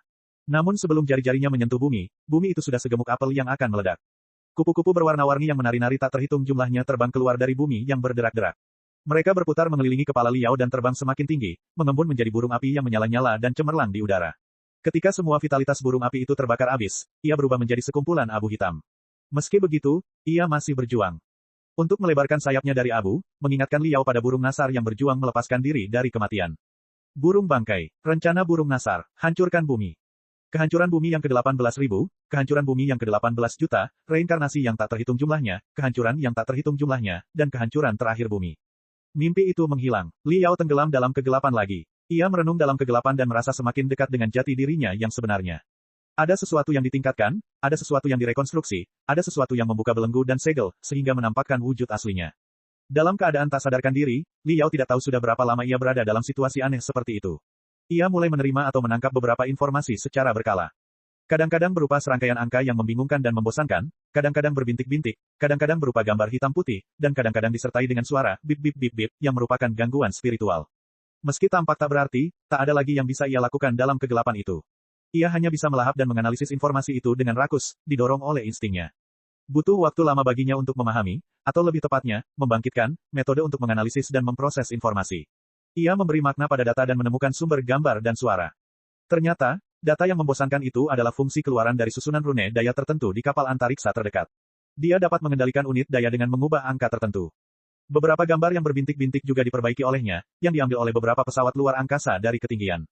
Melalui gambar tersebut, terlihat bahwa puing-puing benteng terapung itu hampir tertanam di tanah yang berlubang-lubang. Hampir setengah dari masanya telah hilang, membuatnya tampak seperti semangka yang diinjak-injak. Pemurni dan prajurit klan api yang tak terhitung jumlahnya merangkak naik turun di sekitar benteng terapung. Beberapa tenda besar telah didirikan di dekatnya, tempat beberapa legiun elit bersenjata lengkap ditempatkan. Banyak eksoelit mencari di mana-mana dengan kendaraan pengintai berkecepatan tinggi. Pencarian tersebut tampaknya bukan mencari anak sesat, tetapi lebih seperti pencarian dirinya. Suara-suara yang dikirimkan ke otaknya juga membuktikan hal ini. Suara-suara itu sebagian besar adalah riak-riak yang dikirim oleh saluran komunikasi jarak jauh dari para anggota Federasi Star Glory. Beberapa dari mereka bahkan merupakan pikiran telepati dari para anggota Federasi Star Glory. Suara-suara para anggota Federasi Star Glory membuktikan bahwa mereka sangat terkejut dengan kemunculan Li Yao dan bertekad untuk menemukannya dengan cara apapun seolah-olah dia adalah musuh besar. Ada di sini, riak kegembiraan menyebar di otak Li Yao. Di mana aku bisa menemukan orang-orang bodoh seperti itu? Akan tetapi, riak-riak itu segera berubah menjadi kebingungan. Aku di sini. Li Yao merenung sejenak. Tapi di mana tempat ini? Bab 2779, ada di mana-mana. Saat ini, ia dapat menentukan waktu dengan bantuan prosesor kristal di dekatnya atau pengatur waktu di dalam pesawat luar angkasa. Dia telah menghabiskan beberapa hari merenungkan di mana dia berada dan dalam bentuk apa dia berada. Jika kesadarannya masih ada, lalu apa objek yang menopang kesadarannya? Apakah itu riak sederhana, atau apakah itu sesuatu yang lebih padat dan kokoh? Dia segera menemukan bahwa dia berada dalam dua keadaan yang sangat indah. Dalam tahap terbuka pertama, kesadarannya dapat muncul secara acak dalam prosesor kristal, peralatan sihir, atau kamera kristal dalam jarak beberapa kilometer persegi, tempat ia dapat mengumpulkan, menyerap, dan mencerna informasi luar biasa yang menyertainya. Komentar. Namun, kondisi seperti itu hanya berlangsung sesaat. Setelah beberapa saat, kesadarannya akan runtuh, dan mengembun menjadi titik kecil di mana ia tidak dapat melihat atau mendengar apapun.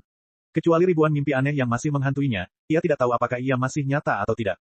Jangkauan, beberapa kilometer persegi, didasarkan pada puing-puing benteng terapung, atau lebih tepatnya, sisa prosesor kristal rangka utama benteng terapung. Sangat mungkin bahwa kesadarannya masih bersembunyi di dalam serpihan prosesor kristal. Butuh waktu lama bagi Li Yao untuk mengetahui apa yang sedang terjadi. Mempertahankan kesadaran dalam keadaan menyeluruh adalah tugas yang menguras jiwa. Semakin jauh kesadaran seseorang dari pusat, semakin rumit struktur intrusinya, dan semakin banyak informasi dan data yang akan disimpan dalam peralatan magis, yang akan menghabiskan lebih banyak. Kekuatan jiwa. Jika dia sekadar menyerbu kamera kristal yang jaraknya 30 hingga 50 meter, dia akan mampu mempertahankan keadaan kesadaran untuk waktu yang relatif lama, katakanlah, 10 hingga 20 detik. Tetapi jika itu adalah prosesor kristal rangka utama dari sebuah pesawat luar angkasa yang dilindungi dengan ketat oleh tembok pertahanan virtual yang berjarak beberapa kilometer, ia hanya dapat meretas pesawat luar angkasa tersebut selama 0,1 detik dan membaca sebagian kecil catatan kerja sebelum kehabisan kekuatan jiwa dan runtuh ke dalam kegelapan. Dalam beberapa hari ketika ia setengah tertidur dan setengah terjaga, tubuhnya telah dipindahkan ke tempat yang sangat jauh. Pada awalnya, melalui prosesor kristal yang diretasnya, dia menemukan bahwa puing-puing benteng terapung masih tertinggal di antara kota Sinle dan daerah tak berpenghuni kastil hitam, di medan perang yang diselimuti asap. Namun, setelah keruntuhan yang berlangsung selama 3 hari 2 malam, ia menemukan bahwa puing-puing benteng terapung telah dipotong-potong. Potongan-potongan prosesor kristal mainframe telah dikumpulkan dan dimuat ke dalam beberapa truk berat, yang sedang dikirim ke pelabuhan antariksa yang jauh dengan suara gemuruh. Pada saat ini, prosesor kristal mainframe telah sepenuhnya kehilangan pasokan energi eksternalnya. Jiwa Li Yao seperti hantu kelaparan yang telah sangat kelaparan. Setelah memindai dunia luar sejenak, dia tidak tahan lagi dan tertidur lagi. Ketika ia membuka matanya lagi, ia mendapati bahwa puing-puing dirinya, atau lebih tepatnya, prosesor kristal mainframe, telah dikirim ke pesawat ulang-alik besar. Mungkin telah diteleportasi ke zona luar angkasa asing setelah 1 atau 2 lompatan luar angkasa. Dia samar-samar bisa merasakan armada aliansi Sanctuary di dekatnya. Dia juga melihat benteng bintang yang megah dan megah di ruang tak terbatas di depannya, itu 3 hingga 5 kali lebih besar dari kota suci surgawi, ibu kota sektor bintang terbang, dan kota 100 bunga, pusat transportasi. Federasi Star Glory. Dilihat dari ribuan baling-baling di darat, benda besar yang beratnya lebih dari miliaran ton itu memiliki daya keluaran yang luar biasa dan dapat melaju-maju dengan kecepatan jelajah biasa seperti kapal antariksa biasa. Teknologi yang luar biasa. Apakah ini kemampuan nyata peradaban purba? Li Yao mendecak lidahnya karena takjub. Sebelum tertidur, dia melihat pesawat antariksa yang ditumpanginya terbang perlahan menuju mulut berdarah makhluk angkasa itu seperti seekor nyamuk. Saat berikutnya dia terbangun, dia merasa berbeda. Seolah-olah jiwanya baru saja menikmati pesta yang mewah. Jiwanya dipenuhi dengan rasa kepuasan yang tak terlukiskan. Setiap pikiran bagaikan tentakel kuat dan kuat yang siap bergerak. Orang-orang dari aliansi santuari tampaknya telah memperbaiki puing-puing prosesor kristal rangka utama benteng terapung dan menghubungkannya ke serangkaian prosesor kristal yang lebih besar dan memiliki kemampuan komputasi yang lebih tinggi, memberinya energi dan informasi yang tak terbatas. Sementara itu, Li Yao, penjelmaan iblis, diberi makan dan dilepaskan dari sebuah kolam kecil ke lautan yang mengamuk dan tak terbatas. Li Yao merasa seperti telah tidur selama satu era penuh. Ketika ia bangun, dunia sudah benar-benar berbeda dari sebelumnya. Tidak, mungkin itu bukan sebuah dunia, melainkan transformasi luar biasa dari jiwanya yang membuka gerbang menuju tingkat yang sama sekali baru di mana ia dapat memandang seluruh alam semesta dari tingkat yang lebih tinggi. Dia telah kehilangan koneksi dengan tubuh lamanya, tetapi semua yang dicapai kesadarannya di dunia tampaknya merupakan perpanjangan dari tubuh barunya. Prosesor kristal adalah otaknya, kabel kristal adalah sarafnya, jalur adalah pembuluh darahnya, susunan rune daya dan pendorong industri adalah kakinya, dan ranjau kosmik berat serta bom kristal di gudang senjatanya adalah tinjunya. Ia tampaknya mampu meretas setiap pesawat ulang-alik dan setiap pakaian kristal di bengkel perawatan dengan bebas. Ia bahkan memiliki firasat samar bahwa, jika diberi cukup energi dan waktu, kesadarannya dapat berkembang tanpa batas hingga menelan benteng bintang raksasa itu. Selain itu, semuanya semudah bernapas. Seolah-olah orang normal tidak perlu mengendalikan detak jantungnya sendiri sama sekali, mereka juga tidak perlu peduli dengan gerakan organ dalam atau pantulan otot mereka. Mereka sama sekali tidak perlu khawatir tentang invasi dan kontrol tertentu. Semuanya terjadi secara alami. Ini sungguh menakjubkan. Riak-riak lemah menyebar dari jiwa Li Yao. Gelombang yang berfluktuasi itu tampak menari-nari dalam kegembiraan. Ribuan klon menyerbu dan mengendalikan sesuka hati. Apakah ini wajah sebenarnya dari tahap transformasi keilahian? Tapi bagaimana aku bisa tiba-tiba masuk ke tahap transformasi keilahian? Tidak lama kemudian, aku menyadari bahwa aku telah mencapai tahap transformasi keilahian. Sejak aku berhasil mencapai tahap transformasi keilahian. Bahkan jika aku adalah jenius super paling berbakat dalam sejarah alam semesta Pangu, kecepatan kemajuan seperti itu masih terlalu mengejutkan, bukan? Lupakan saja, mari kita lihat apakah aku benar-benar bisa mengendalikan beberapa unit di dalam benteng bintang terlebih dahulu. Li Yao mengulurkan salah satu tentakel jiwanya, yang memanjang ke arah kabin di dekatnya seperti saraf transparan. Setelah berpikir sejenak, ia memutuskan untuk mencari toilet terdekat dan membobol toilet otomatis tersebut terlebih dahulu. Bukan karena Li Yao menganggap serius misi penyusupan dan infiltrasi itu seperti permainan anak-anak, juga bukan karena ia mempunyai suatu fetis tertentu, tetapi justru karena ada alasan mendalam di baliknya. Pertama, dia memiliki tubuh apokaliptik, dan istrinya setengah fundamentalis tubuh. Pelatihan dan kendalinya atas tubuhnya tidak bisa lebih tepat lagi. Li Yao sangat menyadari bahwa, bagi seorang ahli super, selama mereka tidak terbebas dari belenggu tubuh mereka, mereka tidak dapat hidup tanpa makanan dan minum. Selain itu, karena makanan yang dikonsumsi oleh para penggarap setiap hari berkali-kali, puluhan kali, atau bahkan ratusan kali lebih banyak dari orang normal, dan banyak racun dan limbah akan dihasilkan selama pelatihan mereka, makanan tersebut harus dikeluarkan setelah usus menggeliat dan didorong keluar. Oleh karena itu, pupuk yang dihasilkan oleh para penggarap berkali-kali lebih banyak daripada yang dihasilkan oleh orang biasa. Dalam beberapa catatan absurd para penggarap kuno, sering digambarkan bahwa para penggarap kuno hidup di alam liar dan tidak perlu buang air besar sama sekali. Mereka hanya berusaha mempertahankan citra mereka yang tinggi dan agung di antara orang-orang yang bodoh. Jelas bahwa itu tidak mungkin. Dikatakan juga bahwa pembudidaya yang kuat dapat menguraikan dan mengeluarkan limbah melalui kulit mereka, jadi mereka tidak perlu sering pergi ke rumah reinkarnasi 5 butir. Tetapi jika seseorang terus menggunakan jari-jari kaki mereka untuk berpikir, mereka akan tahu bahwa kulit bukanlah organ ekskresi sejak awal. Pori-pori itu setebal dan sebesar yang dapat dibayangkan. Hanya dengan membuang kotoran melalui pori-pori sepanjang hari, seseorang dapat membuat tempat itu bau dan menjadi sangat berantakan. Ini adalah yang paling tidak elegan dari semuanya. Tubuh manusia sendiri memiliki organ pencernaan dan ekskresi yang sangat kuat. Tentu saja, perlu untuk terus memperkuat kemampuannya, bukan untuk sepenuhnya menghilangkannya. Secara keseluruhan, kesimpulan Li Yao adalah bahwa semua kultivator sama dalam hal pergi ke kamar mandi. Apakah Anda berada di tahap pemurnian, tahap pembentukan inti, atau tahap transformasi keilahian? Apakah Anda seorang kultivator abadi, atau boneka dari tempat suci? Ada. Pastilah itu adalah keadaan darurat. Artinya, apakah itu panglima tertinggi dari benteng bintang yang sangat besar, para spesialis di tingkat tertinggi yang mempelajari sisa-sisa prosesor kristal, atau perencana sebenarnya dari proyek anak iblis yang levelnya lebih tinggi dari Zhou Xiuyun, selama mereka memiliki tubuh, mereka akan semua pergi ke toilet. Sangat mungkin Li Yao telah menangkap mereka. Sebaliknya, Tak peduli siapapun orangnya, sekalipun itu adalah boneka Federasi Star Glory yang pikirannya kosong bagaikan selembar kertas kosong, saat otot sphincternya kendur, mau tak mau saraf di otaknya akan sedikit mengendur, sehingga boneka itu pun lebih mudah menampakkan dirinya. Misalnya, jika Liao benar-benar dapat meretas toilet otomatis di dekatnya dan menguping pembicaraan tokoh penting Federasi Star Glory saat dia berada di toilet, atau bahkan menyergapnya dengan toilet, bukankah itu seperti kodok yang menginjak punggung kodok? Bahkan jika kodok itu tidak dapat menggigit seseorang sampai mati, hal itu tetap dapat membuat mereka takut. Dengan pemikiran ini, jiwa Liao mengembara menuju toilet terdekat. Namun, saat jiwanya hendak menyerbu, sebuah suara tiba-tiba terdengar dari sisi lain kesadarannya. Berhenti, jangan bertindak gegabah, musuh akan menyadari keberadaanmu. Itu suara setan mental. Liao tertegun sejenak, ia hampir melompat kegirangan. Kau tidak menghilang. Kupikir jiwamu telah pergi. Itu hebat. Omong kosong. Iblis mental itu menjawab dengan ketus, kita adalah satu dan sama. Kita adalah dua sisi dari koin yang sama. Karena kamu tidak menghilang begitu saja, tentu saja, aku masih ada. Bagaimana kita bisa benar-benar terpisah? Aku sudah lama terjaga. Aku telah mempelajari benteng bintang dan menemukan bahwa jaringan pertahanan di sini sangat padat dan rahasia. Status kita juga sangat istimewa. Lebih baik jangan gegabah. Benarkah begitu? Liao bertanya, karena kamu sudah lama terjaga, mengapa kamu tidak berbicara padaku atau bahkan bersuara? Karena, aku tidak benar-benar ingin berbicara denganmu. Aku hanya ingin menyendiri dan memikirkan bentuk kehidupan kita dan makna keberadaan kita, kata iblis mental itu. Bab 2780, Rekan Senegara Sejati. Liao terbiasa mengabaikan bagian pertama kalimat iblis mental itu. Dia bergumam, menurutmu apa yang sedang kita alami sekarang?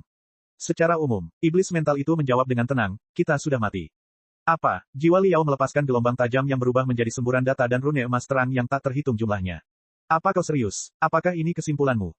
Apa lagi yang bisa terjadi? Jiwa kita telah benar-benar kehilangan hubungan dengan tubuh kita, jawab iblis mental itu.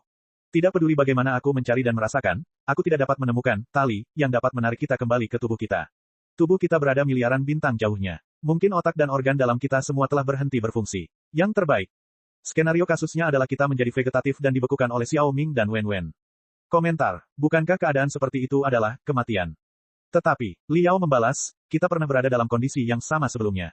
Ketika kita baru saja melompat ke pusat lautan bintang dan menderita momok radiasi bintang yang berlebihan di gugus bintang kalajengking berbisa, ketika tubuh kita hampir membusuk, jiwa kita meninggalkan tubuh kita dan menyelinap ke Wu Ying. Kita melekat. Diri kita menjadi boneka spiritual dan mengenal Hante dan Liuli. Beda sekali. Saat itu, jiwa dan raga kita berada di sektor yang sama dan tata surya yang sama. Jarak antara kita tidak lebih dari 10 detik cahaya. Bisa dikatakan kita masih dalam jangkauan medan magnet bintang yang sama dan tetap berhubungan dalam jarak tertentu. Cara yang misterius. Iblis mental itu mendesah dan berkata, namun kali ini, jiwa kita terlalu jauh dari tubuh kita. Seperti kata pepatah, kuantitas mengarah pada perubahan kualitatif. Ketika jaraknya ribuan tahun cahaya, itu sudah cukup untuk memutus atau bahkan menghapus hubungan antara tubuh dan jiwa. Memang benar bahwa bagi para ahli di tahap transformasi keilahian pada tingkat tinggi, jiwa keluar dari tubuh dan bepergian siang dan malam tampaknya merupakan keterampilan yang umum. Namun, jiwa dan tubuh kebanyakan orang tidak dipisahkan oleh lebih dari ratusan kilometer. Mereka hanya dipisahkan oleh beberapa detik cahaya paling banyak. Misalnya, kami melompati puluhan sektor tanpa mempedulikan nyawa kami dan terlibat dalam pertempuran sengit super intensif dalam bentuk jiwa. Kami hampir terkuras dari sedikit kekuatan jiwa terakhir kami, dan kami dibombardir oleh seluruh armada dari orbit bumi rendah selama hampir 1 jam. Apakah menurut Anda mungkin kami masih hidup? Oleh karena itu, saat ini, pertanyaannya bukanlah apakah kita dapat menemukan jalan pulang dan tubuh kita atau tidak, melainkan, saya menduga bahwa, bahkan jika kita dapat menemukan tubuh kita, jiwa kita mungkin tidak cocok dengan tubuh kita dan tidak dapat menyatu. Dengan baik, Liao merasa kepalanya pusing, tetapi dia tidak bisa menahan perasaan sedih. Meskipun semua orang yang keluar untuk berkultivasi telah lama mengubur kepala mereka di ikat pinggang mereka, menjilati darah di ujung pisau untuk mencari nafkah, dengan memberi perhatian khusus pada fakta bahwa kepala mereka sebesar mangkuk dan bahwa mereka akan menjadi orang baik lagi setelah 18 tahun, ketika mereka benar-benar meninggal, itu masih terasa aneh, sangat melankolis, sangat melankolis. Jadi, apakah kita sudah menjadi kultivator spektral? Liao menggeliat jiwanya sehingga aliran data dan informasi emas terang yang terus-menerus meluap dari kedalaman jiwanya akan membentuk telapak tangan virtual. Dia memutar telapak tangannya berulang-ulang saat dia menghangatkan jari-jarinya dan dengan hati-hati mengamati, meskipun aku tidak pernah mati dan tidak tahu apa itu. Rasanya seperti menjadi seorang kultivator hantu, saya punya banyak teman yang bisa memperbaiki hantu di masa lalu. Misalnya, Senior Ding Yin dan Sister King King, yang menyelamatkan hidup saya di Grand Desolate Train. Saya pernah mendengar mereka berbicara tentang perasaan menjadi seorang kultivator hantu. Penggarap hantu, tampaknya tidak seperti itu. Para penggarap spektral adalah kelompok gelombang jiwa residual yang sangat istimewa. Mereka sangat sensitif dan rapuh. Seringkali, mereka hanya dapat menyembunyikan diri mereka dalam prosesor kristal khusus dan bergerak dengan tubuh buatan mereka. Prosesor kristal khusus seperti itu seperti otak unik mereka. Begitu mereka terintegrasi ke dalam prosesor kristal, akan sangat sulit bagi mereka untuk berpindah. Prosedur untuk pindah ke prosesor kristal kedua sangat rumit dan berbahaya. Tetapi bukan itu yang saya rasakan. Aku tidak merasa bahwa aku hanya menyatu dengan puing-puing prosesor kristal benteng terapung. Tidak sesederhana itu. Aku dapat memperluas keinginan dan indraku ke segala arah sesuai keinginanku untuk menyerang dan memanipulasi lebih banyak peralatan magis dan prosesor kristal. Aku dapat dengan jelas melihat yang tak tertandingi cemerlang dan dunia baru yang menakjubkan di luar sana yang terdiri dari gelombang elektromagnetik, data informasi, dan radiasi kosmik yang tak berujung. Saya bahkan merasa bahwa jiwa saya dapat melesat seperti kilat melalui spiritual nexus ke tempat manapun yang saya inginkan. Bahkan jika aku menjadi hantu yang kesepian, aku akan tetap menjadi hantu yang kesepian yang mengembara di nexus spiritual. Apakah ini sesuatu yang dapat dilakukan oleh kultivator spektral biasa? Kau benar, penggarap spektrum biasa tidak memiliki kemampuan super seperti kita. Tetapi ada seorang kultivator spektral khusus yang mungkin mampu melakukannya, kata iblis mental itu. Roh bintang. Roh bintang. Li Yao linglung sejenak. Dia sudah lama tidak mendengar istilah itu. Bertahun-tahun yang lalu, ketika dia melakukan lompatan luar angkasa dan mencoba binasa bersama Skeleton Dragon, Sparkle telah membawa 5 penggarap spektral khusus, atau entitas hantu, yang merupakan 4 saudara senior Profesor Mo Xuan dan Li Yao. Ternyata, Sparkle dan Skeleton Dragon terlibat dalam badai kosmik bersama-sama. Di bawah radiasi yang kuat dan pemboman partikel berenergi tinggi, entitas fantom seperti Profesor Mo Xuan mengalami perubahan yang luar biasa dan berubah menjadi prototipe dari kultivator spektral. Atau bentuk kehidupan informasi yang belum pernah mereka lihat sebelumnya, yaitu roh bintang. Kemudian, dalam pertempuran kota suci surgawi di sektor bintang terbang, demi menyelamatkan Li Yao dan seluruh sektor bintang terbang, Profesor Mo Xuan harus menelan prosesor kristal rangka utama yang berisi anak bintang, iblis luar angkasa, dengan paksa. Tergoda dan dirusak oleh kegelapan, dia akhirnya berevolusi menjadi Mo Xuan sang iblis luar angkasa. Dia mencoba mengubah para penggarap hantu menjadi klan roh, dan mengubah klan roh menjadi badan utama peradaban manusia. Itu adalah cerita yang sama sekali baru. Apakah Anda berpendapat bahwa kita telah memecahkan misteri utama warisan Profesor Mo Xuan secara tidak sengaja? Li Yao segera menyadari apa yang sedang terjadi. Karena itu, jiwa kita berubah menjadi wujud Profesor Mo Xuan. Penggarap spektral super, roh bintang. Awalnya saya juga berpikir begitu. Iblis mental itu berkata dengan sungguh-sungguh, tetapi setelah memikirkannya dengan saksama selama 3 hari 3 malam, saya pikir logika kausalnya mungkin salah. Pertanyaan utamanya adalah, bagaimana Profesor Mo Xuan menyingkirkan entitas hantu yang hampir musnah pada awalnya dan menjadi roh bintang yang jauh lebih kuat dari sebelumnya. Lebih kuat daripada kultivator spektral biasa dan dapat meretas prosesor kristal dan spiritual nexus secara bebas dengan jiwa manusia. Jika jiwanya mengalami mutasi tingkat tinggi saat ia menjadi roh bintang dan ia bukan lagi manusia murni, siapa yang menjadi penyebab mutasinya? Tentang itu, Li Yao ragu-ragu. Sulit untuk dijelaskan. Tuhan tahu jenis radiasi kosmik dan aliran partikel berenergi tinggi apa yang tersimpan dalam badai kosmik yang kita temui bertahun-tahun lalu. Jenis kotoran apa yang tercampur dalam aliran partikel. Kombinasi gelombang dan elemen seperti apa yang memicu mutasi. Dari entitas hantu hingga roh bintang. Dulu ketika kami berada di sektor bintang terbang, Profesor Mo Xuan telah melakukan beberapa percobaan, dengan harapan dapat meniru badai kosmik dengan sempurna dan meningkatkan lebih banyak penggarap spektral menjadi roh bintang. Ketika federasi baru didirikan dan armada angin hitam tiba, pemerintah federal menjadikan pelatihan Star Spirit Warriors sebagai salah satu proyek terpenting dari proyek 100 tahun dan menghabiskan banyak sumber daya untuk mensimulasikan masa lalu. Namun, tidak peduli berapa banyak area badai kosmik yang mereka temukan, atau berapa banyak simulasi badai kosmik dengan bentuk berbeda yang mereka buat, mereka tidak dapat menemukan rahasia peningkatan dari penggarap spektral biasa menjadi roh bintang, bahkan setelah mereka mencoba kombinasi setiap frekuensi gelombang dan unsur logam. Sungguh menakjubkan. Benar sekali. Sumber daya federasi telah dicurahkan ribuan kali, tetapi tidak ada hasilnya. Namun, beberapa tahun yang lalu, selama lompatan ruang angkasa yang acak, roh bintang secara tidak sengaja tercipta oleh badai kosmik. Apakah Anda percaya pada kebetulan dan keberuntungan? Li Yao tertegun sejenak. Memang benar aku tidak percaya pada kebetulan, juga tidak percaya pada keberuntungan. Namun, Profesor Mo Xuan berubah menjadi roh bintang. Bagaimana kau menjelaskannya? Mungkin, masalahnya bukan badai kosmik itu, bukan seberapa istimewanya badai kosmik itu, tetapi faktor kritis lainnya. Itu adalah, Vulture Li Yao. Karena, Vulture Li Yao, hadir dan membakar abis nyawa dan keinginannya saat ia tewas bersama Skeleton Dragon, Profesor Mo Xuan dan yang lainnya terinfeksi dan berubah dari Phantom Entities menjadi roh bintang. Apakah kamu mengatakan bahwa kita? Li Yao kembali linglung. Jawaban untuk pertanyaan ini mungkin sama dengan jawaban untuk 2 pertanyaan lainnya. Iblis mental itu melanjutkan, mengapa Profesor Mo Xuan mampu berevolusi dari entitas hantu menjadi roh bintang ketika kami hadir dan membakar jiwa kami hingga maksimal di bawah pengaruh badai kosmik? Mengapa, setelah menelan basis data otak kita, generasi baru bentuk kehidupan dengan kesadaran diri seperti Xiaoming dan Wen, lahir di lautan informasi yang luas dalam permainan peradaban? Mengapa, Raja Tinju, Lei Zhongli, boneka perang yang belajar sendiri dan meningkatkan kemampuannya dari dunia sihir, mengira kami adalah jenisnya sendiri saat pertama kali bertemu kami? Kau harus tahu betapa istimewa dan kuatnya, Raja Pukulan itu. Apakah kau pikir dia belum pernah bertemu dengan boneka pertempuran yang belajar sendiri, dan boneka pertempuran yang ditingkatkan, lainnya di Tanah Jahat? Bukankah dia menghancurkan semua sampah tanpa ragu-ragu? Dia tampaknya sama sekali tidak peduli dengan persahabatan sesama jenisnya. Tidak, ketika ia mengatakan, makhluk sejenis, itu tidak hanya merujuk pada boneka pertempuran yang ditingkatkan. Ada makna yang lebih dalam di baliknya. Mungkin ia merasakan aroma yang tersembunyi di bagian terdalam jiwa kita dengan naluri alami dari dunia sihir dan tahu bahwa kita memang jenisnya yang sebenarnya. Cek cek cek cek cek cek cek cek. Rakan-rakan kultivator sekalian, sebelum retret, sila terus berkultivasi untuk jurus subscribe, like, share dan komentar agar sekte novel Sadim terus berkembang pesat.